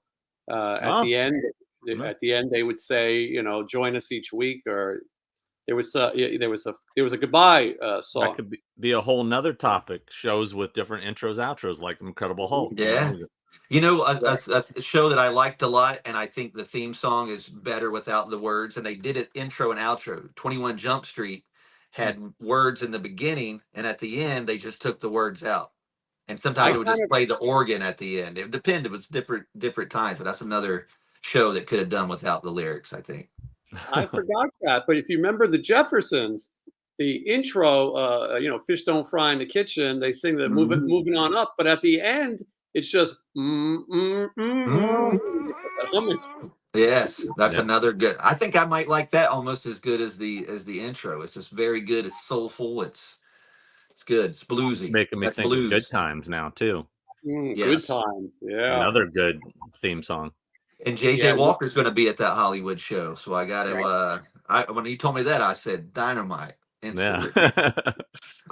all those Norman Lear shows really did have great sound tracks. They were part of the show. I mean, we wouldn't talk about the shows if it wasn't part of those credits as well as themes. Let's. What see. about that awesome painting from Good Times? I feel like Sean, you would have that painting at your house. No, I don't have. I know who has it. Really? You wanted an answer? I'm going to give it to you. Eddie Murphy has it. He bought No it way. in an auction, and he has it. And he also That's paid rad. for Red Fox's grave, which is literally out my window, not too far. But yeah, Eddie Murphy has it. I saw him on some talk show, and he said he bought it. That's crazy. I would just like really to have a print of that, and another honorable mention for that, maybe even better than that, would be to have the picture from Airplane where Ted Stryker's drawing the guy, and in the hospital, the guy with his leg behind his head holding the baby. I need that like in my living room, centered like velvet. Someone says, "I Dream of Jeannie." Jeannie is going to be at that convention too. Yeah, I feel like that guy should be paying us. What's his name? Kevin Clement. No, not him. Oh, from Hollywood Show? Eckleby. Dave Eckleby. Eckleby. Yeah, he should be paying us. Stephen Piercy told me I want to appear. Well, I think Christy told me we want to book him at a show that Barbara Eden is at because they just wanted to meet Barbara Eden. I said this might be your chance. 8 is enough. That's a good hour long, and the song is better than the show. That was a little sad one though. I think again. Yeah. Rockford Files. That's one I listened to the theme and didn't watch the show. Didn't like the show, but what a great theme. When you hear that, that synthesizer, it's great. Yeah, that's a great one. A lot of people said Hill Street Blues, which we mentioned. Definitely was too adult for me at the time. Dick Van Dyke. It's a very popular one. Themes. I'm going to lose my monetization for saying that, though. Gotta be careful. You get canceled. You should see the shit I have to appeal after these shows. Ridiculous. Trapper John, MD, the first. Would that be the first show with like hospital show? Well, Ben Casey was probably first, but Trapper John was ER before there was ER. I mean, St. Elsewhere too. St. Elsewhere. Yeah, that's right. That's the other one. That's where I'm going to tell everybody I need to go. Take me to St. Elsewhere. Somebody says Marty McFly's sister was in Bosom Buddies, and I guess they mean Leah Thompson. Maybe I didn't know she was in that. No, I know who they're talking about. That's the girl I think you were talking about, Sean. Mary Jo. Oh yeah, that was his sister in the first movie. Okay. I saw a show yesterday in the rabbit hole of shows, a show called Pretty Girls in Prison or something. And it was a TV show, and that girl is one of the inmates. I'll send you this one. This is a ridiculous show. It's sounds good. Bad. Yeah. Well, they weren't. Well, we weren't booking too close to the title then. Yeah. They were saying they were loose with it. So, but they said Marty McFly's sister, and Leah Thompson would have been his mother, obviously. But Marty McFly's sister, if you really want to get crazy, there's Family Ties. Justine Bateman was Michael J. Fox's sister on the show, and that's another big TV theme. And that theme song, that's another great one too. The way it ends with the words "sha-la-la-la." Yeah, that is amazing. I would wake up for a month. I woke up with just the word "sha-la-la" just going through my head every day for a month because we listened to that so much. Here's one we all forgot, and this is from your neck of the woods, Wednesday. You should have known this one. This is also one that has a talking intro. The Dukes of Hazzard. Oh yeah. That's another good one. That's Waylon Jennings. Waylon Jennings. Yeah. Did you know that Waylon Jennings was supposed to be on the Day the Music Died flight? Really? That's what I think. I think I'm saying that accurately. I'm pretty sure that he didn't get on the plane. I think he was a backup with one of the, Buddy Holly or one of those guys. He didn't get on the plane, and fortunate for him, Peter Gunn theme. There's a show. I couldn't tell you anything about the show, but I remember that theme. Yeah. I remember that theme. Another theme that had a narration intro was White Shadow. Oh wow. Yeah. Oh yeah. And it tells the story about how he had, he was a pro player, had an injury, and that was a great one. Yeah. Yeah. Is he still with us? No, he passed. I met him. I was coming home from Chiller, and I was in the Newark airport, ready to get on a plane, and I saw him. And at the time, he was the president of the Screen Actors Guild for a short period of time. Mm-hmm. And I came up to him and I said, I am such a massive White Shadow fan. Can I get a picture? And he's all, absolutely. He was super cool. Ken Howard, very tall guy. Yeah. Got a Very picture cool. with him. Yeah, he's gone, unfortunately. Yeah, that's a very cool one. Night Court theme. Someone just said that's another good bass one. Yeah, that's definitely a good one. Here's one it's, to keep us on the Halloween theme. Mama's Family. Mm-hmm. When we went to, I guess it's PJ Soul's house on Halloween, right? Yeah.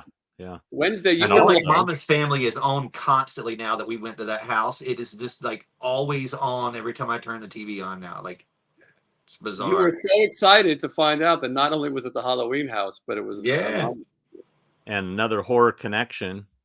The son on that show is from what horror film? Night of the Alan Creeps. Kaiser. Yes, Alan Kaiser from Night of the Creeps. Yeah, I was just watching that yesterday.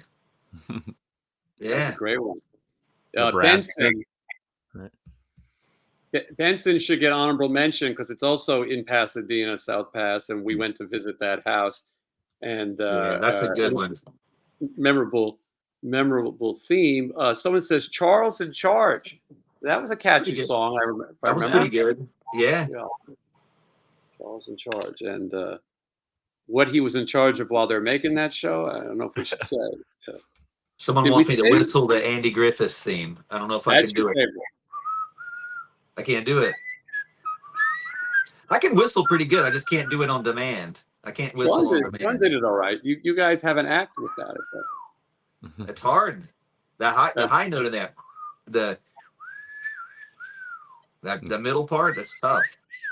Yeah, it's good. My Three Sons, someone mentioned. I don't remember that, but I do remember the Mitch Hedberg joke where he said they should have called that show My One Dad. I highlighted Give Me a Break on the screen. Nell Carter sang the Give Me a Break theme, and that was a catchy one too. And I think that changed over the seasons. I think it did change. There was two different ones. Mm-hmm. There was the one with the piano break. Dun, dun, dun, dun, dun, dun. That was the updated one where it came in later after she kind of got, famous. She moved to New York at one point. Here's one that you guys might remember. I remember the show, but not the theme. BJ and the Bear. Oh, yeah.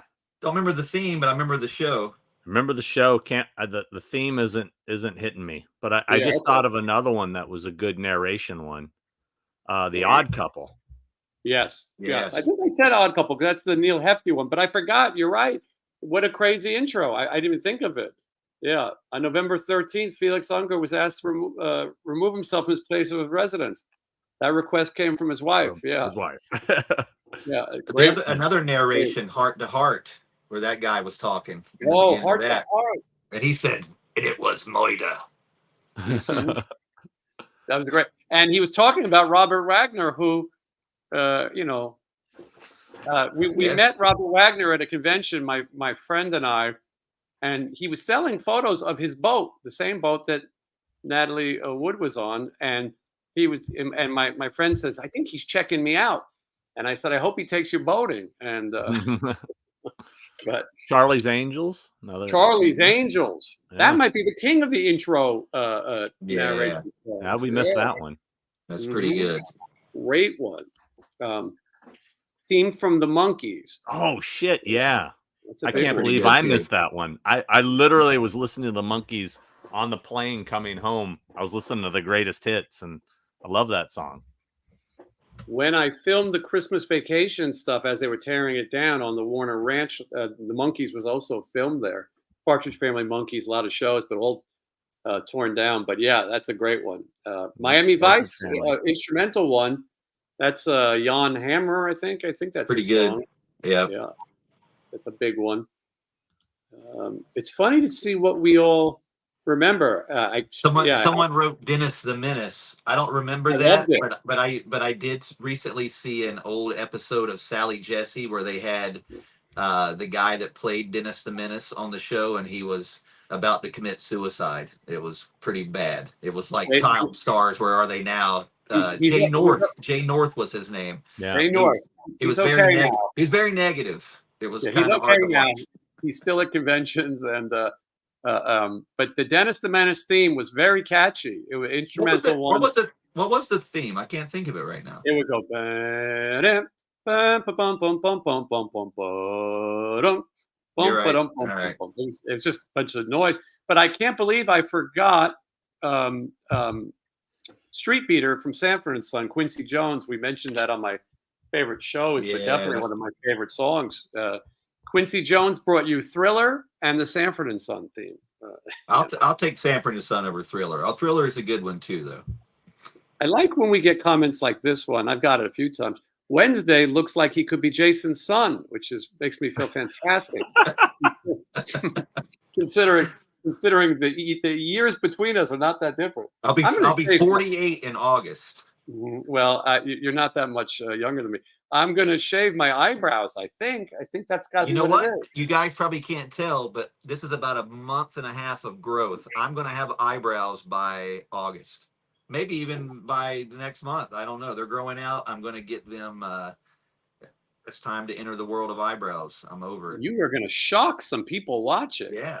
I kind of drew them on earlier. I look weird.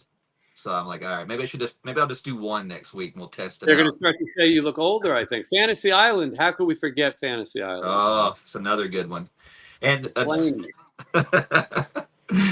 was watching Airplane 2 the other day and I forgot Tattoo's appearance on that, where the lady says, "Oh, I need a little breather," and she sits down and he just goes, I forgot. Yeah. I watched a video about the end of his life. I think it's Scott on Tape who did it, and went to the house where Hervé Villachet ended his life, and he shows the wall that he blew his brains out against. I didn't know that this even happened to Tattoo. I thought he hung himself. I mean, according to Scott on Tape, I thought he hung himself too. I don't know. I'm going to have to research this for tomorrow morning when I'm up early in the AM. Yeah, I think he said he blew his brains out against this wall, but I felt like he was a hanging too. I don't know. We'll have to research. I watch these things in the middle of the night. This goes for your content also, Sean.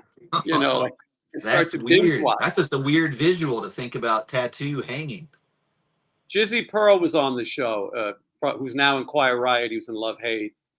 He was the other voice of RATT. He told a story about his parents lived in the same neighborhood as Hervé Villachet. He said he went out and he smoked some green, and when he came home, Hervé was over at the house and would sit on his dad's lap like a ventriloquist thing, like they were just hanging out. And Jizzy said he blew his mind to be a little high and come home and see Tattoo sitting on his father's lap. Wow. You can't make that up. No, you can't. A lot of people say the X-Files. That's not really my thing, but memorable theme for sure. Yeah, memorable theme. Airwolf, as someone mentioned that twice. That's another one to compete against Knight Rider for as far as using the synthesizer sound. That's another cool one. When you hear it, you want to work on a car or something or run fast. Yeah. Let's see. How about the Monty Python theme? Oh yeah, the Flying Circus. Yeah. Yeah. And the Young Ones. Young Ones was the for the British humor. Faulty Towers had a fun theme too in that British interesting, nice instrumental song. Get Smart. That's a big one. Yeah. That was a big one. Get Smart. Laverne and Shirley, someone mentioned. Oh yeah. Laverne and Shirley for sure. We missed that after talking about Happy Days. You know, I've never taken the Warner Brothers tour. Wednesday and I were talking about. Sean, have you done it? Warner Brothers tour. No, I have not done their tour. I've done the Universal one. Right. I've done Universal, but never Warner. But Warner goes on the street where you see where he bought the Mogwai and Gremlins. But I went there because it was part of 1 year they attempted to do a Horror Nights thing. It lasted 1 year. They had that whole section. It was part of the, that's kind of where the main things were happening. And so I got to kind of check around. That's the Lost Boys Church, the whole Yeah. Monster Oh, Squad wow. town. Yeah, a lot of stuff there. Well, it's a bummer that it didn't last because, yeah, and then the Laverne and Shirley, the little stoop where they live downstairs is there.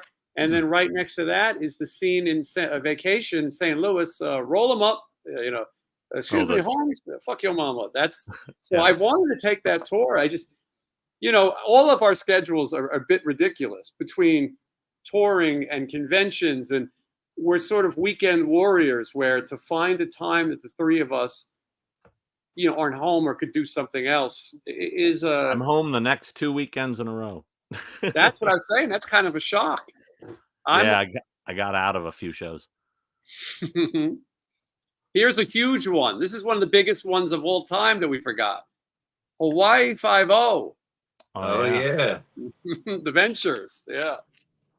I never liked that show. The theme song was okay. I just like the theme song. Yeah. Yeah.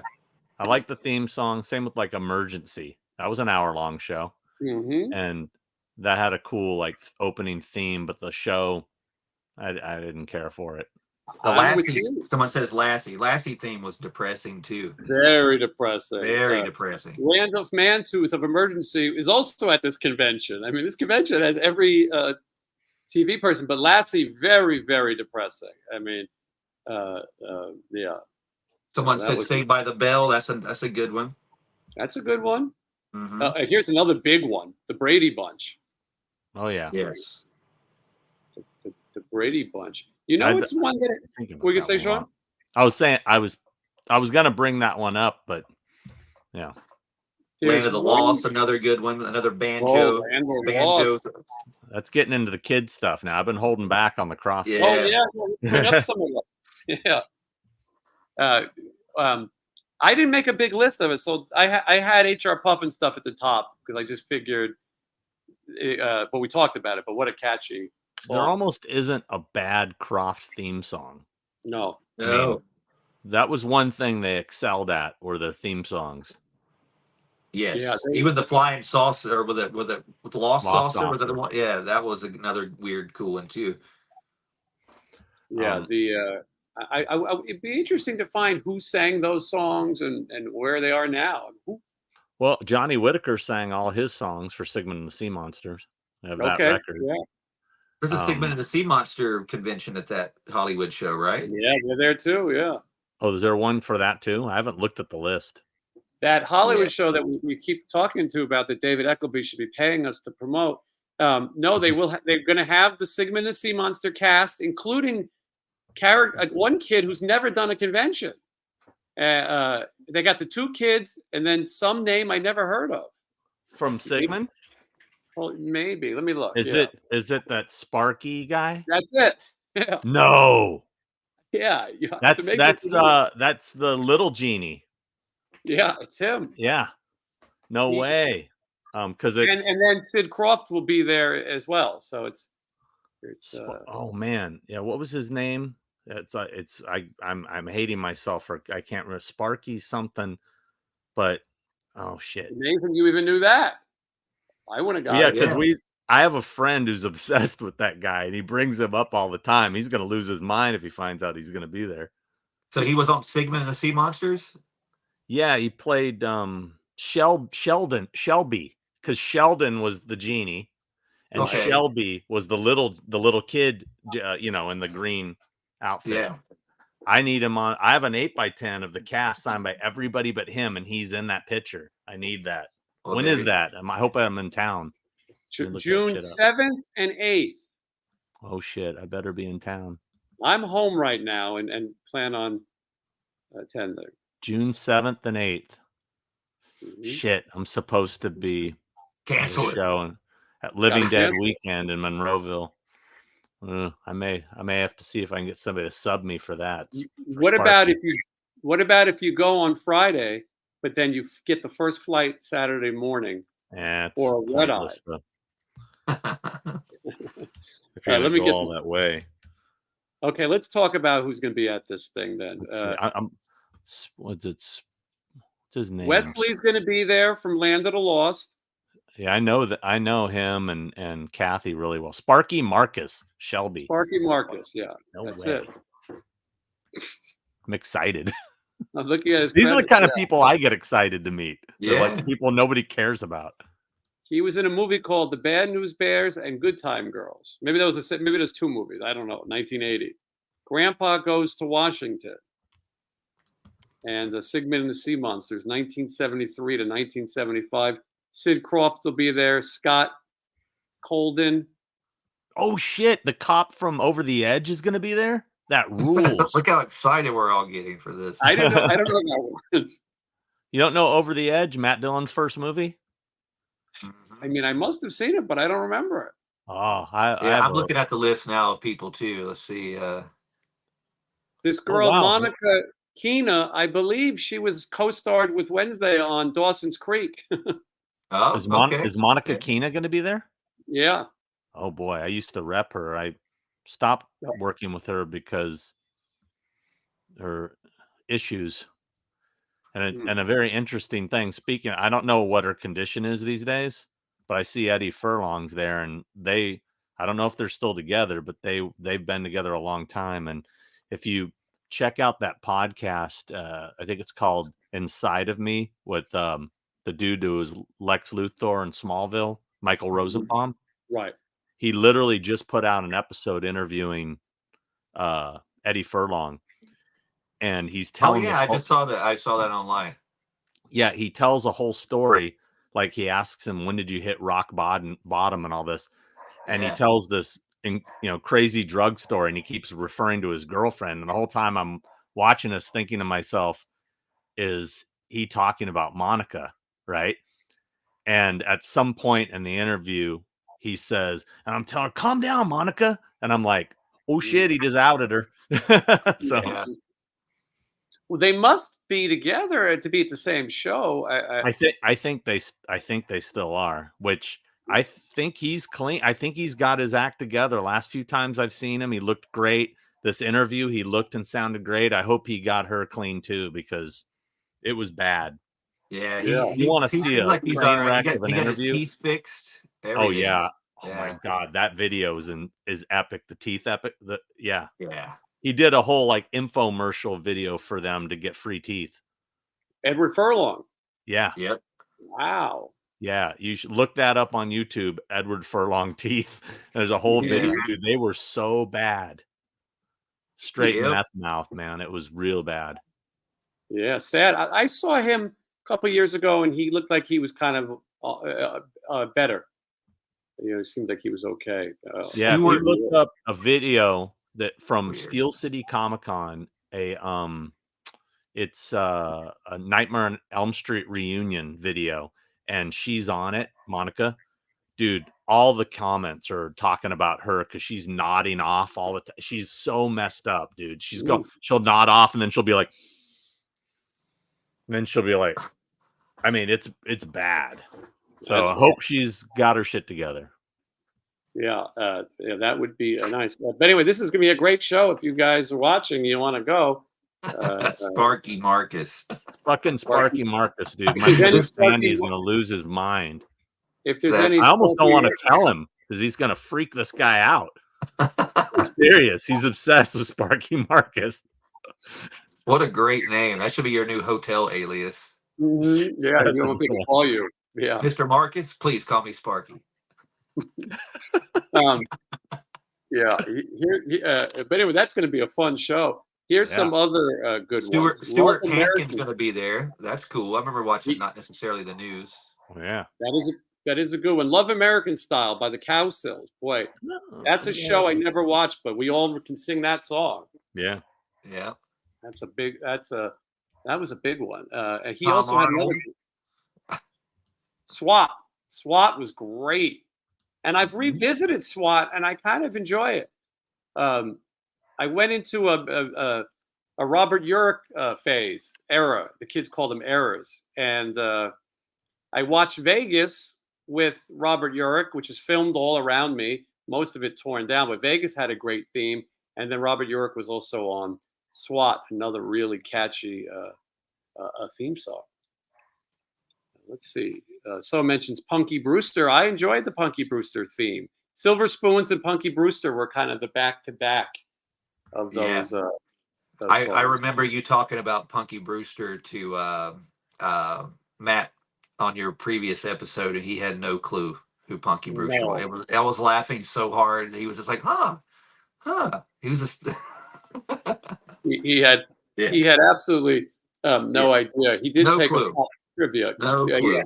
She was dating or banging or hanging out with the guy from Crazy Town, Shifty something or whatever. Yeah, that guy. All I remember about her is that she got breast reduction surgery, like slapping God in the face. Yeah, she has these kids that are attractive. I don't know their ages, so I'll just leave it at attractive. But the one daughter has got a giant rack, and I hope she doesn't, commit boob suicide like her mother, Punky. She said she got tired of being called Punky Boobster, and I've never heard that before, which is odd. Yeah, She went on talk shows. And she discussed it, like she was like on Donahue or something, and she talked about how they were too big and it hurt her back, and she was typecast, and no one took her serious. And but so that Crazy Town opened for Stephen Piercy at the Rainbow Backyard Bash, and all I wanted to do was meet Punky Brewster, and I think they either stopped speaking or broke up, but she didn't make it to that show. Everything else he did, she went to. And I'm surprised she has never done conventions, Soleil Moon Fry. I think she would do incredibly well, but it seems like maybe some people just don't want to do it. You do find people who just say, it's not for me. I wonder if Shifty used to hang out with Furlong and Monica. I bet. I mean, what I remember best about Shifty was that he was on Celebrity Rehab and he wouldn't get off the roof. I remember the same thing. Yes. Mm-hmm. Anyway, hopefully the show gets a bunch more people, because the last one they added all those good people like the last 3 weeks before it even happened. So it could get bigger. There's some good stuff there. I mean, there's some people that you look at and you go, is there one person who would buy their autograph? I always look at that list and I see like this one name. I go, what's the chance they sell one thing? Some people are so deep. But I don't find something. Sparky Marcus is set though. I mean, I'm getting Sparky Marcus for sure. Here, I'm gonna pull out that picture. Hold on, I got it right here. Yeah. Ooh.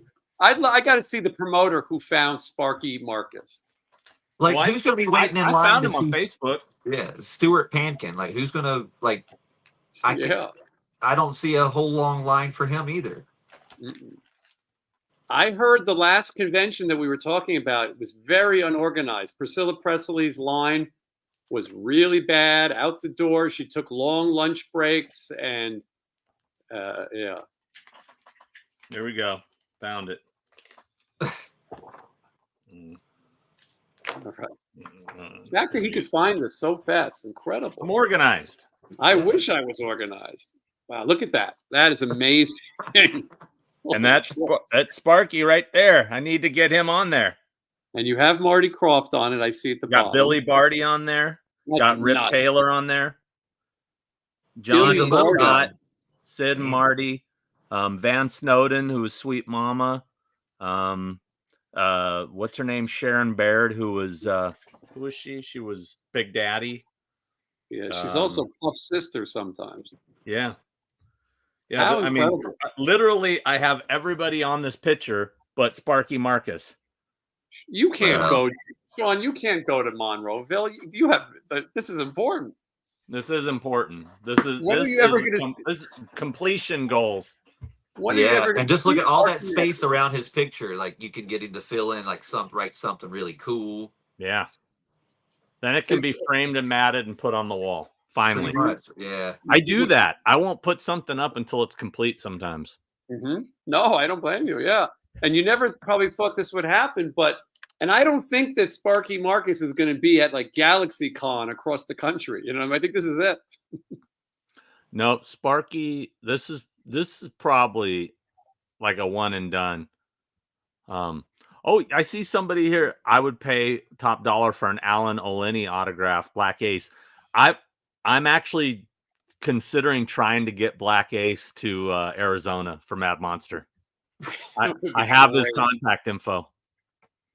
He would do great. Kiss fans are completists, and to have for those who are watching Kiss Meets the Phantom of the Park, there's a stuntman who fills in for Ace, and he is an African American gentleman, and people would go crazy. But you know what? I've been waiting. It's another one for you, Sean. Yeah. And the last time I asked you about what's the chances of getting Rocky Dennis like a photo op with what's his face doing that. Well, Eric Stoltz just announced his first private signing, so that's baby steps into the convention. Exactly. Someone mentioned in here this would be even better. How about the Jive guys from Airplane? They do it. I got one. They do them. They do. Yeah, I have one. What? Mm-hmm. I can't think of the guy's name, but I have him. It's like Al or Art. Yeah, really? He was in a lot of movies, and he'll write Jive on your autograph if you request it. I've got some Jive. All right. Well, my life is not complete yet, but now I know there's a reason to keep going. Yeah, no, you can meet the Jive guy. I've seen the Jive guy on several different movies. He was on an episode of I think 21 Jump Street. If you guys have never watched Sean's channel, Malfunction, he does these things called collection videos where he shows his collection. People say me and Wednesday should do collection videos. I can't find half my shit to be prepared like Sean. But if you want to see more of his collection, go to his YouTube channel. I'm about to drop a new one tomorrow. A collection video. Yeah, all on Halloween 3 stuff. Nice. Ooh, that's good. Yeah. I'm trying to find Wednesday. I'll tune in. Trying to find something this incredibly large book of. I don't want to ruin the. No. We'll have the reveal. I noticed that we've turned into a black character actors. Someone mentions Otis from Animal House. He lives in Vegas. I see him at a Christmas party every year, but he does conventions also. Mind if we dance with your dates? My man Otis. Oh man! Someone says Beaver's mom speaks Jive. If you didn't know what that meant, you'd be like, "What? What does that even mean?" Beaver's mom spoke Jive fluently. Yeah. Excuse me, stewardess. I speak Jive. Yeah, I watched the whole thing about her talking about meeting those guys and spent a whole afternoon learning how to talk that way and everything. It was pretty cool. Yeah, Mama didn't raise no dummy. Oh man, I can't find it. I have to put one of Wednesday's fans in timeout. Hold on. All right, there we go. They're being okay today. No one's being crazy. They're being much better. They're probably so bored, like that we're talking about stuff that happened when their grandparents were born. Yes. I can't find it, but somewhere in this huge auction book, the Planet Hollywood auction that just happened, they had the whole prosthetic mask from Mask of Eric Stoltz, Rocky Dennis. No way. Yeah, it's in there. Somebody got it. That's incredible. Yeah. Could you imagine though? Wednesday wants to pitch it to Eric Stoltz. Yeah, listen, why, dude? Stop me if you've heard this. But Good what luck. about if you did photo ops with the makeup on? And then once it starts doing so well, because it will, then get Cher. Bring it in. On her. Sam Elliott, bring it in. Bring the whole family. Someone's asking about Laurie Metcalf, and she is doing conventions, and Sean represents the bulk of the Scream cast. Oh yeah, she's doing the one I'm going to be at in 2 weeks in Calgary, Canada. She is Roseanne's sister, but she's also in the Scream movies, and Sean represents Skeet Ulrich and Matthew Lillard, Nev Campbell. I don't know who I'm forgetting. Oh, but those are Jamie Kennedy, Melissa Barrera, Mikey Madison. Hey, Melissa Barrera. So Melissa Barrera gets canceled or whatever. It's bullshit. A woman could say what she wants, but within 1 day of canceling, Sean had her on the roster, which I like to see. Not that quick.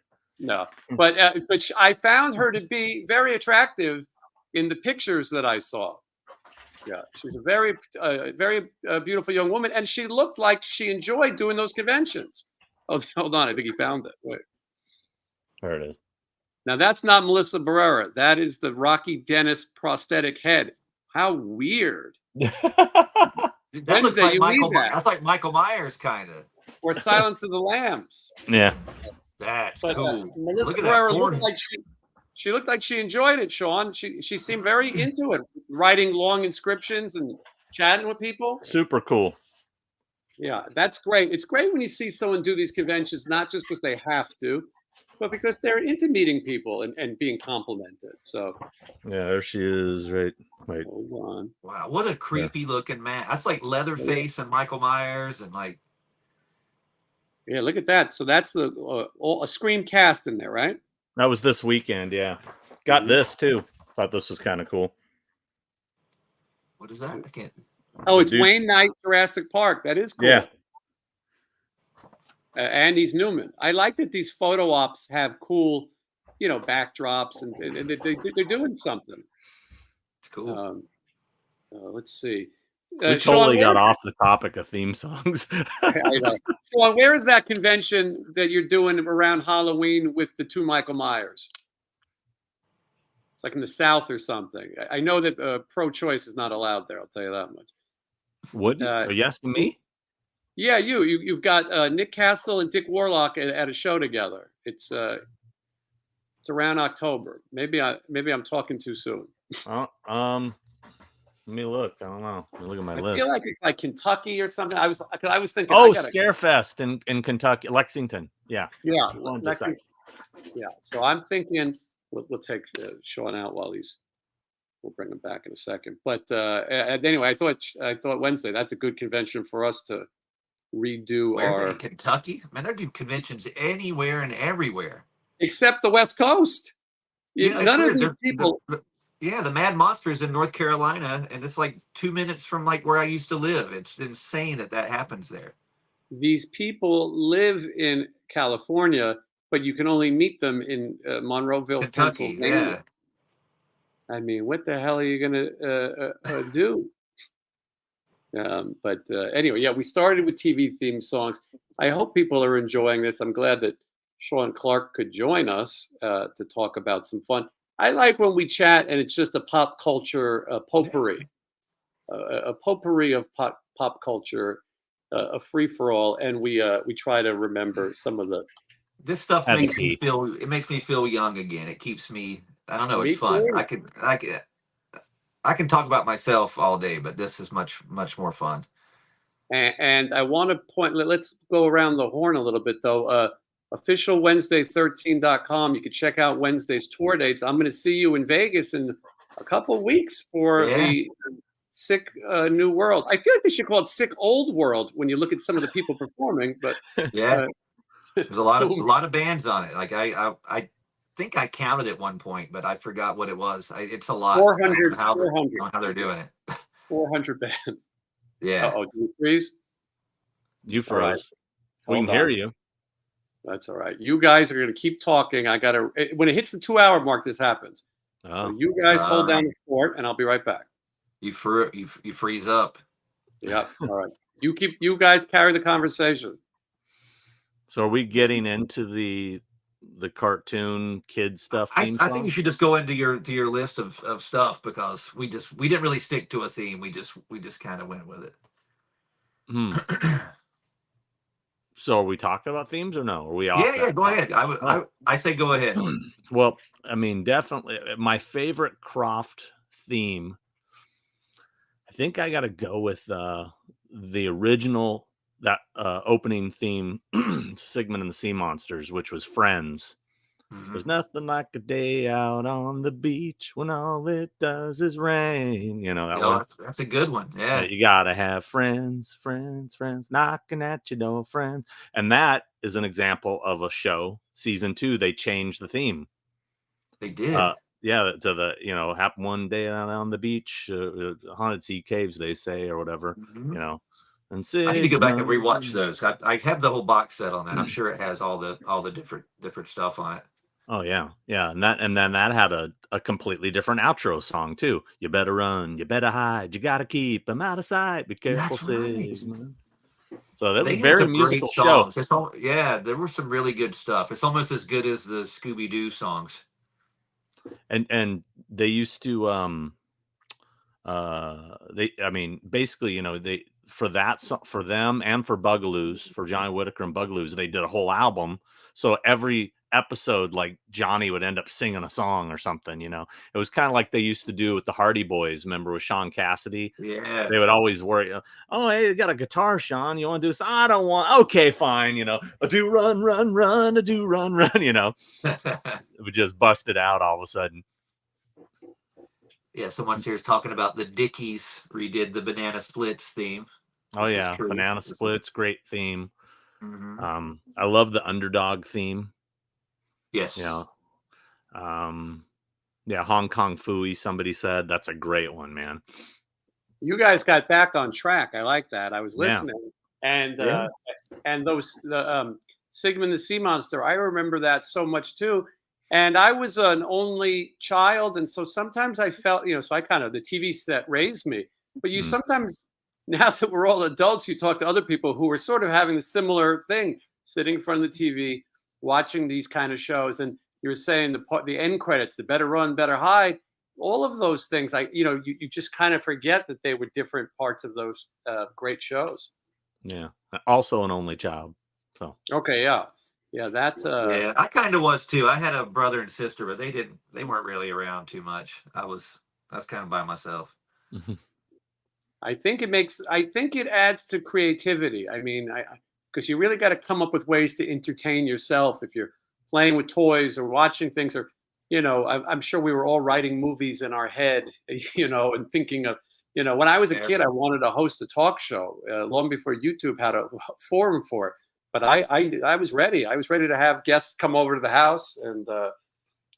Oh yeah, I was writing like hair metal songs when I was like 11 years old, like singing, like writing sex lyrics. I'm like, I haven't even had sex yet. What am I talking about? Why am I writing a song called Slut City? I'm 11. This is one for you, Wednesday. The G.I. Joe theme.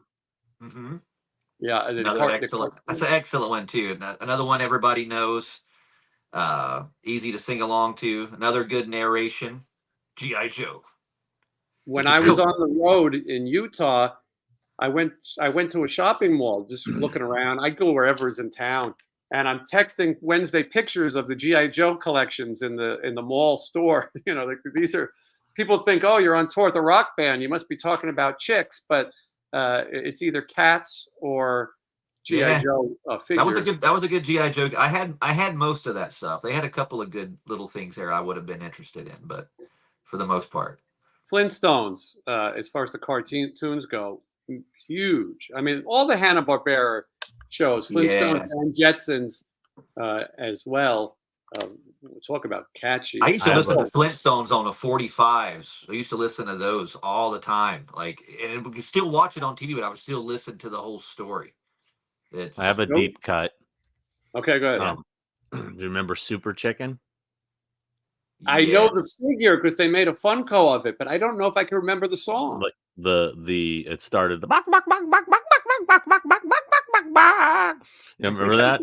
The bok for Super Chicken. Bok for Don't remember Super Chicken? Or like Tom Slick? Was it Robot Chicken or no? He was just he was not a crappy superhero. Yeah. Did Robot Chicken get their thing from that? I don't know. I don't think so. I think Super Chicken though had like a blue kind of cape or something. I think it was just like a red mask, and like he was basically like an underdog, kind of a crappy chicken superhero wannabe. He has a Funko pop. Someone mentions Josie and the Pussycats. I need Jackie Joseph to finish all my Josie and the Pussycats photos, but she's canceled a bunch of conventions. So I hope she's all right. I hope she's not going to the big William Daniels in the sky. Who canceled a bunch? Jackie Joseph. She was the voice. She was in Gremlins, but she was the voice of Josie in Josie and the Pussycats. And Josie and the Pussycats. That's a good one. Groovy Ghoulies. Now the Groovy Ghoulies. Yeah, I thought Wednesday would like that one. That was a great one. Ghoulies was great. Yes, love that one. Great imagery. The episodes weren't the best, but sometimes the music and the imagery is all you needed to bring back those memories. Okay. Some of these get really deep, like Roger Ramjet. Yeah. I know the character. I couldn't remember the song. George of the Jungle. That I remember. Yeah, George of the Jungle. Somebody says they're drunk. We're drunk? Unfortunately, well, the person who's saying they're drunk also is claiming to be a minor. So I'm trying to. Oh. It's one of your fans, as you could tell by the name. Oh, this person said they were 13 earlier and they're drunk. I don't know. Joey's forehead. Okay. Yeah, they're referring to Joey Jordison of Slipknot and the Murder Dolls. Yes. But it seems to be we shouldn't advocate children drinking. Don't drink and drive. Magilla Gorilla, as we learned last time you were here Wednesday, Magilla Gorilla is buried next to Betty Page. Did you know that, Sean? So weird. Alan Melvin, who voiced Magilla Gorilla, and he's Sam the Butcher, and as you pointed out Wednesday, it was on Andy Griffith. He is several characters. Yeah. Yeah, he is in the grave right next to Betty Page. What about Grape Ape? Grape Ape. That was great. Yeah, we were trying to decide which we liked better. There he is, Grape Ape. Someone said the TV show earlier, Great Space Coaster. I love that. Yeah. That theme song was a cool show too. It's a great space coaster. Get on board on the great space coaster. Off we go. Come on board. Step inside. We're going on a magic ride. I used to watch that way too much. Side, where only rainbows high. Was that the I loved it. I wrote a song that was called Higher Than High with a guy named Zach Throne. And Zach Throne has such a great TV background because his father was Malachi Throne. He was on Batman. He played Falseface. And he was the narrator of the first Star Wars trailer. But Zach went on to be an actor, and he was on a lot of these shows. He was on a show called Cop Rock that was the musical cop show from Stephen Bochco. And he was on he was on 90210, but he was also on How Do You Talk to an Angel show, The Heights. And the guy so that's in Corey Taylor's band? And he's in Corey Taylor's band, yeah. Yeah. He played. I'd never seen him. I met him when I went to Corey's studio that one day to meet Corey. But I saw him perform at Scott Ian's birthday party, and he's got a great voice. He can sing anything, and he's a really talented guy. He sang for Sin City Sinners when Todd Kearns joined Slash. We needed someone. We got Zach for a few years. But him and I wrote a song together, and he would write music and then just kind of riff lyrics like, scat, and not the German version. And then I would write in the words. And so something I remember I stole from the Great Space Coaster. I can't remember the line off the top of my head, but I thought that was a pretty deep. I want to thank AZ for the super chat. And he said, would you consider interviewing Britta Phillips, Gem theme singer? She does shows. I don't know her, but I think she would be good. Someone said she's a little grumpy at those shows. Do you have any knowledge of that, Sean? Never met her.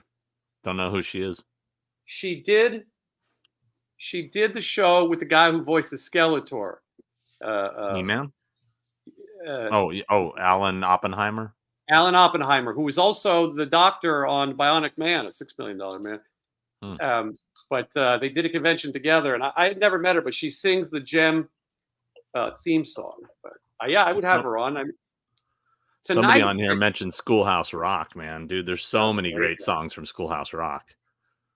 Somebody said the Cosby Show, and that has to be a show that the theme song went downhill.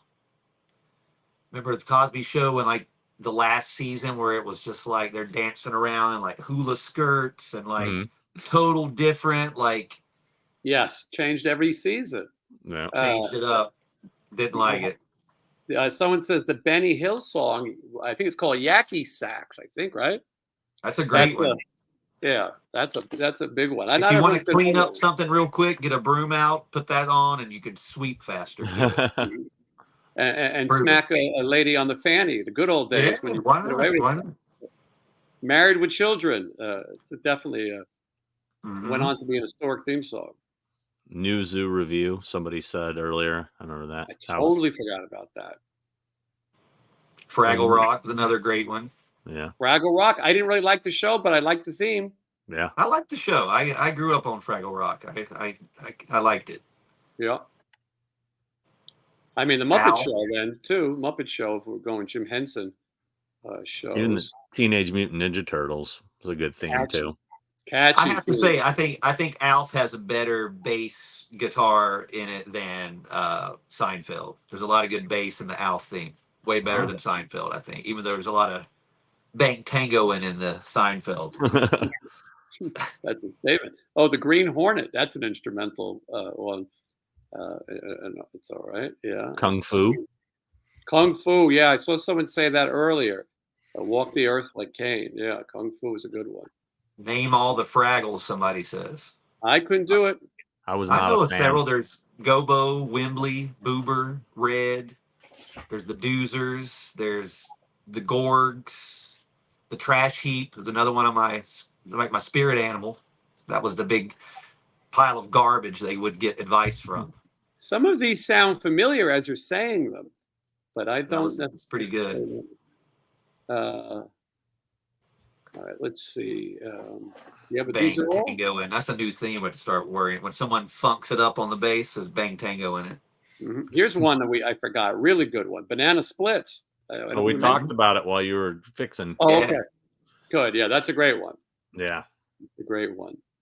Paul Winchell, who was one of the Banana Splits, and he was the voice of Tigger. How fascinating that the guy also, he was a medical hobbyist, and he invented like an artificial heart or something like that. It's crazy. The voice of Tigger saved lives at every second. Did you see the horror movie Banana Splits? Yeah. I liked it. What did you think, Sean? Surprisingly fun. Yeah, I recommend it. Wednesday, you have to watch this. I've never heard of it. I didn't know about it. Yeah. Wow, look at that. And signed. Yeah. Oh, wow. Yeah, and one of the banana splits is now a trans, right? Yes. What? Yeah. Did you know that, Wednesday? One of the banana splits. I did not know that. Mm-hmm. I do now. If you think about what you do if you go from male to female, it is kind of like a banana split in a way. Interesting. Does she write her name then or now? You know what? I think it's unreadable, really. So I don't remember. That happens sometimes. Yeah, it looks similar. I think she's Dan or was. Nope, signed it Dan. Yeah, that's good. Drooper, right? Yeah. Mm-hmm. I think that's nice to do it that way. Have you? Interesting that you should bring this up because in 2 weeks when we go to Calgary, Elliot, Ellen Page is going to be there, and I was curious if you brought like a hard candy thing to have her sign the movie Hard Candy or Juno. Does she sign Elliot or does she sign it Ellen? We have to say he to start. They, them, whoever. I know it's overly politically correct, but what I heard is that he does sign Juno and things like that.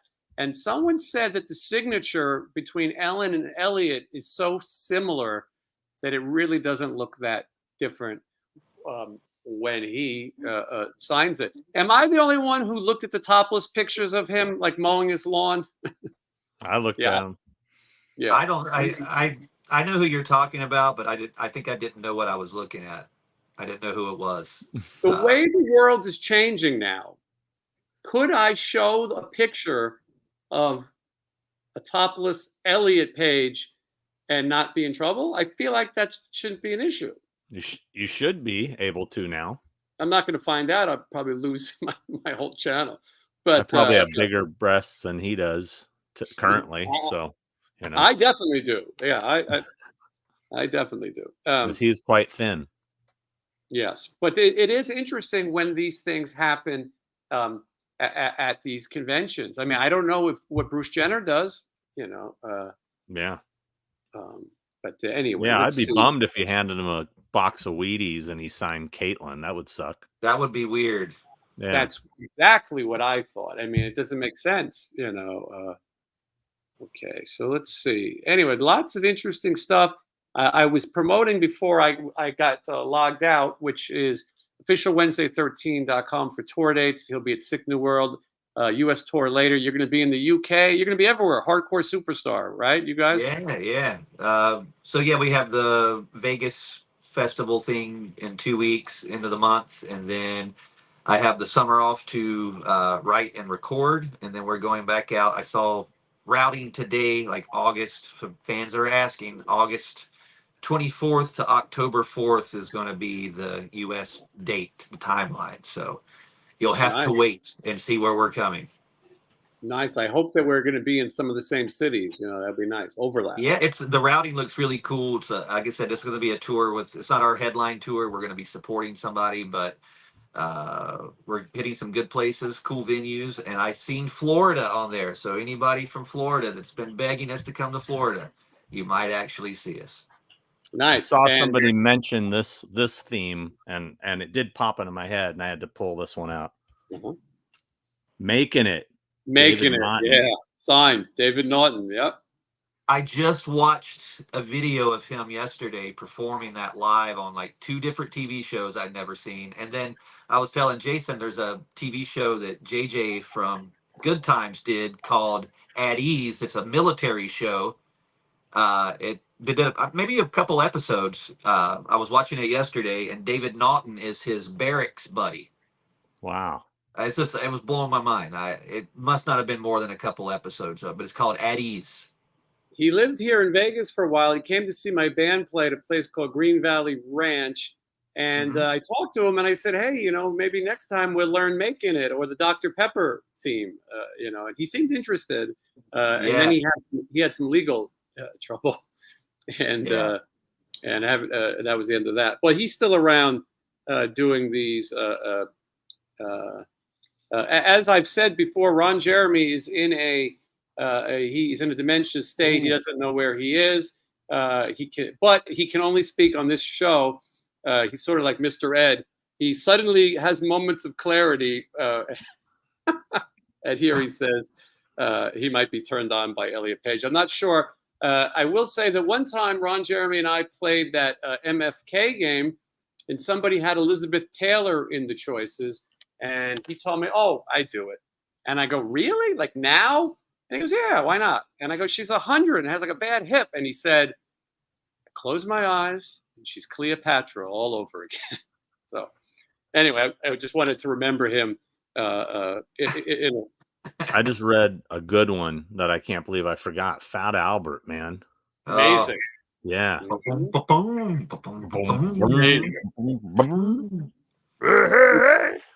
So good.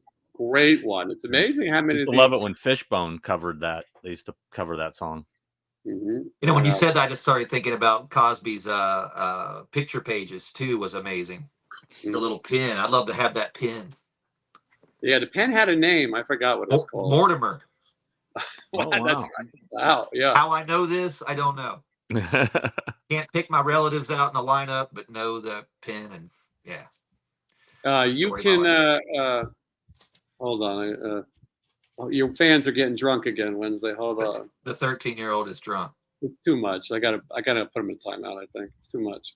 The things that they're saying are just too crazy. Anyway, you could see all 3 of us most likely at the Mad Monster Party, right, Sean?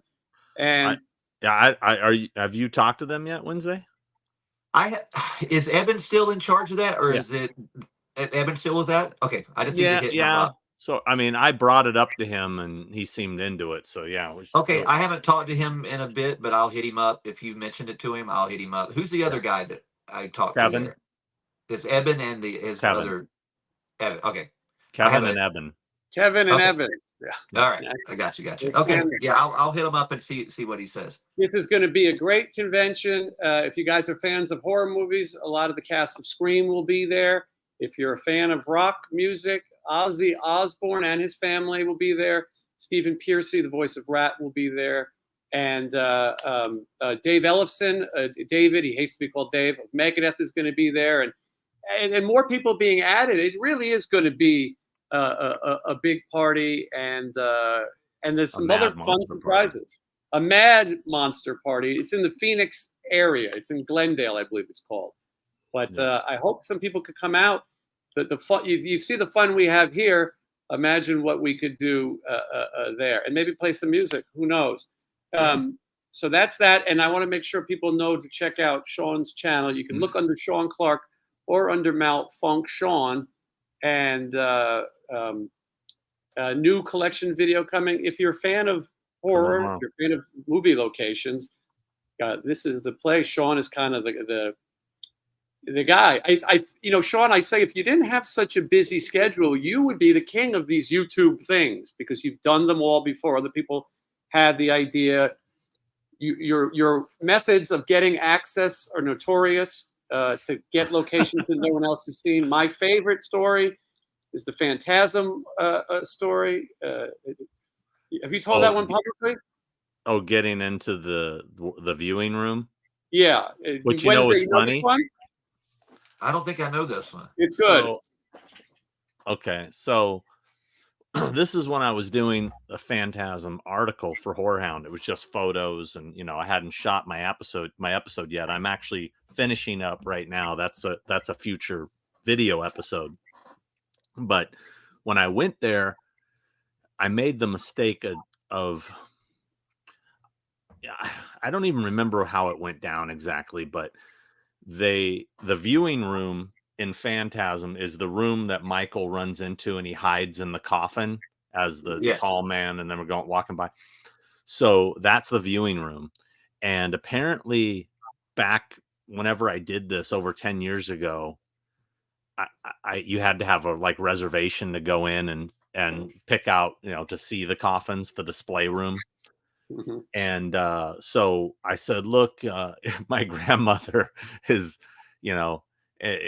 basically in hospice and blah, blah, blah. And she doesn't have much time. She wants to pick one out. Well, you can go online. No, she really she's very old school. She just wants me to take pictures. Well, we're not supposed to have any photography in there. And I go, it would just, please understand. She's old and I made up this whole story about my dying grandmother, and they allowed me to go in and take some photos. Now, fortunately, they just let me go in there because they'd be wondering why I wasn't taking pictures of caskets. I'm taking pictures of parts of the room, and Wow. But I just went there recently to film everything, and it's wide open. You can walk in it now, and nobody's supervising. I just walked in, I filmed it. Yeah, that's amazing. That's crazy. Sean, I think one day you need to do, and maybe you've already done it, but like a director's cut of your Horrors Hollowed Grounds, talking about some of the stuff that happened. Halloween 3 is my other favorite. Sean gets into a fight with some local lunatic living near one of the places, and it's great. And I think sometimes, we make these videos and we edit them. The best stuff sometimes is the stuff that we couldn't show, or whatever the reason may be. But I love hearing all the behind the scenes stuff. What I thought about doing was doing audio commentaries and talk about all the shit that went down while I was filming it. Problem is, though, so many of these things have gotten so crazy with the copyright stuff, re-uploading them, they're going to get flagged, and it's going to be a nightmare. I'm going to have to figure out if I can maybe make it small like this and have me on one side of the screen, this and the other, maybe this, and no sound from the video. Maybe I can get around it. I don't know. I'll give it a shot. But also the stories take so long and my episodes are so quick. It's going to be hard to keep up. That is definitely a tough one. It's almost like you have to pause on something to tell the story. Maybe. Yeah. Speaking of hitting it, Daryl has a good FMK. I like this one. Ooh. Soleil Moon Frye. I can say Killing Justin. Danielle Brisbois and Justine Bateman. Now, Wednesday, do you know who Danielle Brisbois is? No. Who? Yeah, who is that? You don't know either, Sean? No. She's the little girl. How'd you even say that name correctly? I would have said Brissy Boys. I met her before. She's the little girl on Archie Bunker's Place. But Archie's adopted daughter. But she grew up to be in the movie with Angie Dickinson about it's like a Bonnie and Clyde kind of movie. Big Bad Mama. Big Bad Mama? Yeah. She's the, no way. She's got the dark hair. and the big rack, and like most movies, sometimes she has to take a bath in a lake off the side of the road, and I she know now, exactly who by the you're way, talking about. Is she in she's a, that? Is she in that there's a movie from the 70s with all these roller skate girls. Is she one of the? What's this called? she might I know who be. you're talking about. Yes. She she's now an accomplished songwriter, and she wrote songs for like massive artists, like Taylor Swift kind of artists. And she's Yeah. got she's writing with Linda Perry, and she's got some giant hits. To not to mention her giant Hits. Yeah, thank you. I'm gonna look her up and make sure this is who. Yeah, look How her do you up. spell her last name? Briz? What? BR? Brise Uh-huh. Bois Brisbois. Okay. Let's see if I recognize who she is. When I was in like high school, there was a TV show that filmed like in Queens. It was called like Live at Queens, and they said Yeah. tomorrow on the show, Danielle Brisbois, and we said, where the hell's this woman been? And it said just 3 lovely stops from Manhattan. So we got on the train and went to this show. No one else was there, and we met her, and she was pretty hot. She made some records. Yeah, she's not the person I was thinking it was, but I see her with Archie Bunker here. She looks like a boy in this picture. Well, that's an old one. Yes. So I'd go marry Soleil, bang Danielle, and kill Justin. Justin's like, everybody just take a moment here, pause, and think about this. Mm-hmm. That's how Justin Bateman acts in every. I think we're probably going Justine. If it was Justine, I think it's Family Justine. Ties era, that could be a whole different game changer. Today, she looks like the Scarecrow, so I'm not. Does she? I haven't. Yeah. Yeah. He says Justine. It was a typo. Okay. Yes. So I'm going to go with Soleil Moon Frye as well, and I think bang Danielle Brisbois, and then get rid of Justine Bateman. Justine Bateman's a little more famous than Danielle Brisbois, and sometimes I'm a fame whore. But Wednesday, you have anything to add to that? I'm gonna have to do Punky Brewster, and I'm not interested in the other one, so just do away with both of them. I don't think that's technically appropriate, but yeah. All right. Anyway, listen. We've had someone points out that Danielle has nice boobies, spelled badly. Here's a question for Sean. Sean, when you did the In the Mouth of Madness locations, and the alarm was going off, what was that actually caused by? You? Dude, I don't even remember that. I haven't watched that episode in so long. I don't even remember anything about an alarm. Sorry. Yeah. Those are tough ones. All right, let's see. Do you remember what location it was in? Maybe it'll ring a bell. But I don't remember an alarm. Oh, wait. I think I know what he's talking about. The place that was the interior of the hotel. I think we did set off it was in some sort of animal sanctuary kind of place, and it was off limits. And I think it was the church. It wasn't the church. I don't think we set off alarm at the church. I think you're talking about the building that was the interior of the hotel, like where the lady worked that had the tentacles and the axe and everything. I just remember we were not supposed to be there, and I think we tripped some sort of security alarm thing. Yeah. I hate to interrupt with this, but Tootie, Blair, or Joe. Huh. I think I know. Are we talking back then or current? Back then of age and current. Yeah. I think we say now. They've all aged pretty good. You know what? I liked what we did last week. We did BTK instead of MFK. Oh, right. Yeah. So for me, Blair is a religious nut. No offense to those who are religious nuts, but she's very, very into that. So Yeah. but I would have relations with her.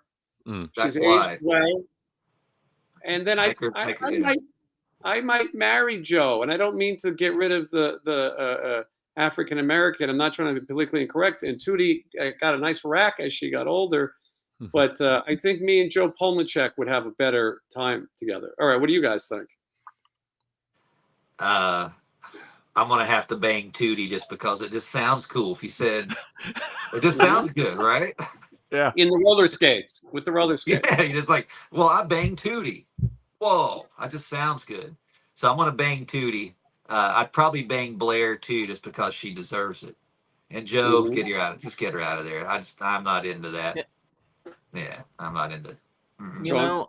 know, I don't. The only one I know that I've seen currently is Blair, and she hosts that Collector's Call show, which is Yeah. about people that collect stuff like me. Right. But the religious thing's a big turnoff if that's true matter. But I think I'd go. Yeah, bang Blair, marry Tootie, and get rid of Joe, because Tootie can cook. I bet you Mhm. she can. The last time I saw her, she looks like she knows how to cook. Yeah, she's a good-looking woman. I Yeah. think that when I was a kid, I had a crush on Joe, and so that's why I think I'm going with. I did too, but yeah, it was almost like the bad girl thing because she was kind of the tomboy, tough chick kind of, Mhm. but that act only lasts so long with that. She reminded Yeah. me of Buddy off Christine. I never liked it. Buddy, Yeah, wasn't Buddy? Wasn't Buddy Buddy the Repperton? guy? Yeah, he was the leather jacket guy. I gotta take this Yeah, from one you, of my Buddy. clients. Yeah, Buddy. Yeah, William Ostrander. Yeah. Somebody mentioned Stacy Q because she was on the Facts of Life, and Tootie was very jealous of Stacy Q. And people ask me, what was the best interview you did? What's the worst interview you did? Who was the biggest flake as far as lunch? And so one day I'm going to do these kind of clickbait shows. I never do that, but I'm going to do like who was the worst interview. But I will say that one of the most unusual interviews was Stacy Q. I had known her. I'd worked. She came out to play some shows in Vegas. And I knew that it could be a risk when she kept changing the times. One day I'm just sitting around. She goes, okay, now. And I'm like, now? Okay. I wasn't prepared. I'm like, all right. And she comes on, and I have you guys small on my screen. I'm not wearing my glasses. And I look, and she looks like she might be like in the Patty Hearst breakout. She had a wig on, it looked like, and these giant dark sunglasses. She later told me she had a stalker. I don't know how this was going to hide her. But while she was talking, she was taking these really deep breaths. So she would say something to go, and I go, do I say, hey, you all right, honey? Or do I just act like I'm not noticing that? She does it every sentence. And I'm also kind of going like this. Is that really her? I'm thinking maybe they're lying. I'm trying to ask her things that only Stacey Q would know. And we got through, and everyone goes, this poor woman has emphysema. When the interview ended, I go, hey, Stacey, I got to ask you, is everything okay? And she said she had this like pneumonia that led to this breathing problem, but she's fine, and it doesn't happen when she sings. But yeah, doing these shows, that was the most unusual. And to touch on what Sean was saying, you make these videos, you shoot them so many years ago. So some people are discovering them now, just like Wednesday songs. You might discover something that's new that is so old to us. My channel has 400 videos or so. I couldn't tell you every single thing Well, that happened. you know how you get an alert when somebody makes a comment on a video? I turned it off, but yes. I like to read them. And somebody like I get a lot on my Nightmare on Elm Street video, and it'll be, oh my God, Heather Langenkamp looks amazing. It's like I shot that in 2010. So I mean, she still looks good, but Yes. for the record, I looked amazing in that video too. I was like my perfect weight. I had a personal trainer at that time. I was like, I wish that was now, but yeah, no. This is people want to FMK me, Sean, and Wednesday. You guys can do that in the chat as much as you like. All right. I'll just commit suicide for y'all. BTK sounds better though. I like that. What is the BTK? I mean, that was the serial killer, the yeah, BTK, the bind, torture, kill. I think that just sounds better. That's easier to pick out than marry. I'd rather torture someone than marry them for the most part. Well, I can see where you get your music from. It's from within. Okay, some of these get too silly. You got to be more creative. Anyway, well, thank you, Eric, for the kind words, and check out Sean's channel. And I was saying a little earlier, Sean's channel I think would be massive because of the content that he has. But Sean has other things to do as well. You can't just, if you want to be a big time YouTuber, you got to go on every day. I mean, nearly every day, and then YouTube will reward you by letting people watch your old videos. But if you know what? For some reason, you don't even get suggested to me anymore, and I subscribe to your channel. Like, I had to search out when you started this live. I thought it would be in my suggestions. It wasn't. Today was a weird day, though. I will say that YouTube was having a problem, and so I streamed through StreamYard to go live. It kept saying it is an error, and it listed it 12 times, and I had to delete them. But yeah, hopefully it recommends people. But Sean's on your stuff. Oh, I always comes up on mine. I don't subscribe to many people, but yours always comes up. But yeah, YouTube rewards you if you're incredibly active, and every now and then you have a big 40,000, 50,000 or more video, and then all of a sudden they'll recommend other videos that you did. So I have people all the time who watch something that I filmed 3-4 years ago, and I talk to people so much, and I can remember who was a good conversation. And as far as these kind of shows, I can remember, did we have a good laugh? Was it entertaining? But yeah, I can't remember everything. When we get off here, I'm going to interview David Sterry, who is the singer for the band Real Life. He's in Australia, so I have to record it at 10 p.m. here, which is a little while, and he's going to be 3 p.m. tomorrow. He's already Thursday in Australia, and he sang the song Send Me an Angel. Yeah, that was the big one. He has a song in the movie soundtrack from Once Bitten. Can't remember the song, but I'm gonna write it down. I'm gonna do my research now and act like I knew it.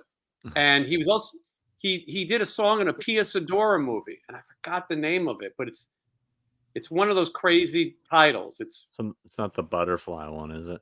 Not that one. She's nude in that one though. Yeah. It's good.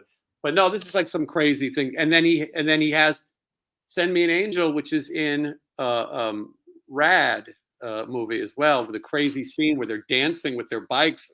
Best scene in the movie. Best scene in the movie by far. I hate to interrupt, but John Logan has a good one. This is a horror one. So Sean, Sean represents at least one of these people, and two of them. I can't really talk about my clients like that. Yeah. So me and Wednesday will answer, and Sean will just supervise. I will say I would marry Nev of the three. Mm-hmm. This is an easy one. Oh, I know who I'm banging. Yeah. Who? Yeah. Jamie Lloyd? Yep. Doing it. Me too. Doing it. No comment Totally from Sean. doing it. We're going with so me and Wednesday are going with Daniel Harris. Yes. I would marry Nev, I think, as well. And Heather Langenkamp is a great gal, but I think I'd have to. Yeah. I think it's called ageism, Yeah. And she can never sleep. You know what I mean? Could you imagine her? She can never go to sleep. She's always having night terrors. She can't take a bath normal without screaming. Mm-hmm. And if booby traps in the house you're tripping over, I don't need that. Yeah, sledgehammers coming out of the it's just, you don't need if that. I dated her, I would every day say, "I'm your boyfriend now, Nancy." I would have a tongue in the phone. I mean, I would plan things. You would like the tongue in the phone's the best, though. Almost they bought that. Nice. Almost bought the real one. Wow. Oh. Yeah. All right. So yeah, someone says put your finger on the like button. That would be nice. Yes, I could probably teach about nudes. Long before Mr. Skin, I was doing it myself. Do you remember Celebrity Sleuth magazine? I do. I loved it. It was this magazine where they would just print nude scenes. They didn't care about copyright, and they would do that. And then they have a lot of paparazzi pictures on the beach before it, and it was fantastic. Is Mr. Skin still a thing? I don't think so. It's got to be a copyright problem. Nowadays, they can catch you on anything. How could you post scenes from all these movies? I'm really worried about my next episode of Horror's Hog Grounds because it's The Exorcist, and Warner Brothers is the worst to deal with. So I'm always impressed how much you get away with as far as clips and pictures and things from the actual movies. I mean, when I put up a video, when I was on the 80s cruise, everywhere you walk is songs from the 80s. And I know some are going to get flagged. So what I do is I upload the video and then let them tell me what I got to take out. Then I go back, take it out. But sometimes I'll be amazed, like We Are the World was playing and that didn't get flagged. So it depends on what people registered their own copyright for, their company. but the problem is it can happen at any day. Like Yes. you can put up those videos and a year from now you can get a copyright flag. Like suddenly, they have the bots that go through and just check everything, Right. Luckily, you usually don't get a strike. You get a warning that you got to pull it. Yeah. But it is difficult. Legally, you're supposed to be able to do reaction videos. You're supposed to be able to react to something. I had somebody on the show when we were reacting to a video, and I appealed it and made the point that this is us reacting to something that she was in, and I wasn't ruining their copyright. And I did win that one, but not always. Anyway, well, I got to go and act like I know everything about real life. Real life, yeah, which is so new to me. The guy is an interesting talker, and then tomorrow morning I have to get up early to interview Ron Thomas, who was in the Karate Kid. Ron Thomas, he's also in Cobra Kai. He's Pastor Bobby Brown, but he's one of the original, and he's going to be here. He's got some great stories that I want to hear about. He was in the Conan the Barbarian stunt show at Universal Studios, and as was James Jude Courtney. Wow, I had no idea. I would never even thought of that. Yeah, he was already in the Karate Kid. It's so funny, like you could be in a movie that becomes an iconic movie, but at the end of the day, you still have to work. So we're going to chat about that and much more. People are throwing out all kinds, and we could be here forever. I think we gave you 3 hours of content. I hate to bother my friends. You guys are nice enough to come on here. Sean will text, or I'll text him about a business-related thing, and I'm like, well, you know what? You should come on and talk about pop culture too. And I think that that's one thing that people enjoy. We are obviously all incredibly passionate about that. So go check out Sean Malfunction, give him a subscribe, and watch some of his videos. Wednesday 13, you know where to find his music. Go to officialwednesday13.com. Hold on, what is that? That makes it easy for everybody. I forgot he has the Thing with Two Heads podcast with Academy Award winner Christopher Nelson. He's a fantastic makeup artist. Did the makeup on James Jude Courtney on those Halloween movies, and they have a show where they sit and talk mostly about horror, but other things as well. So when all we right, can guys, find the time to do it. Yeah, I appreciate you guys stopping by, and I'm sure we'll do more. Ron Jeremy said it was a great show. He's now going to go back into his coma. He wakes up to watch this, and he communicates, and now he's going to go back out. Anyway, a lot of people had a good time, and I'm going to raid Sean Clark's house and steal the Lost Boys jackets. Well, you're not going to get a COA if you can get through. If you can get through his alligator moat. Sean has an alligator moat around his house, and me and Wednesday try to get in all the time, but he's got lights, but no COA. Anyway, I could do this forever with you guys, but thank you guys for watching. I'm working on credits for the end, but I don't have them tonight. So for now, we'll just give. Just imagine when this show ends, we have the outro from the Jeffersons. I'm going to work on that. All right, guys.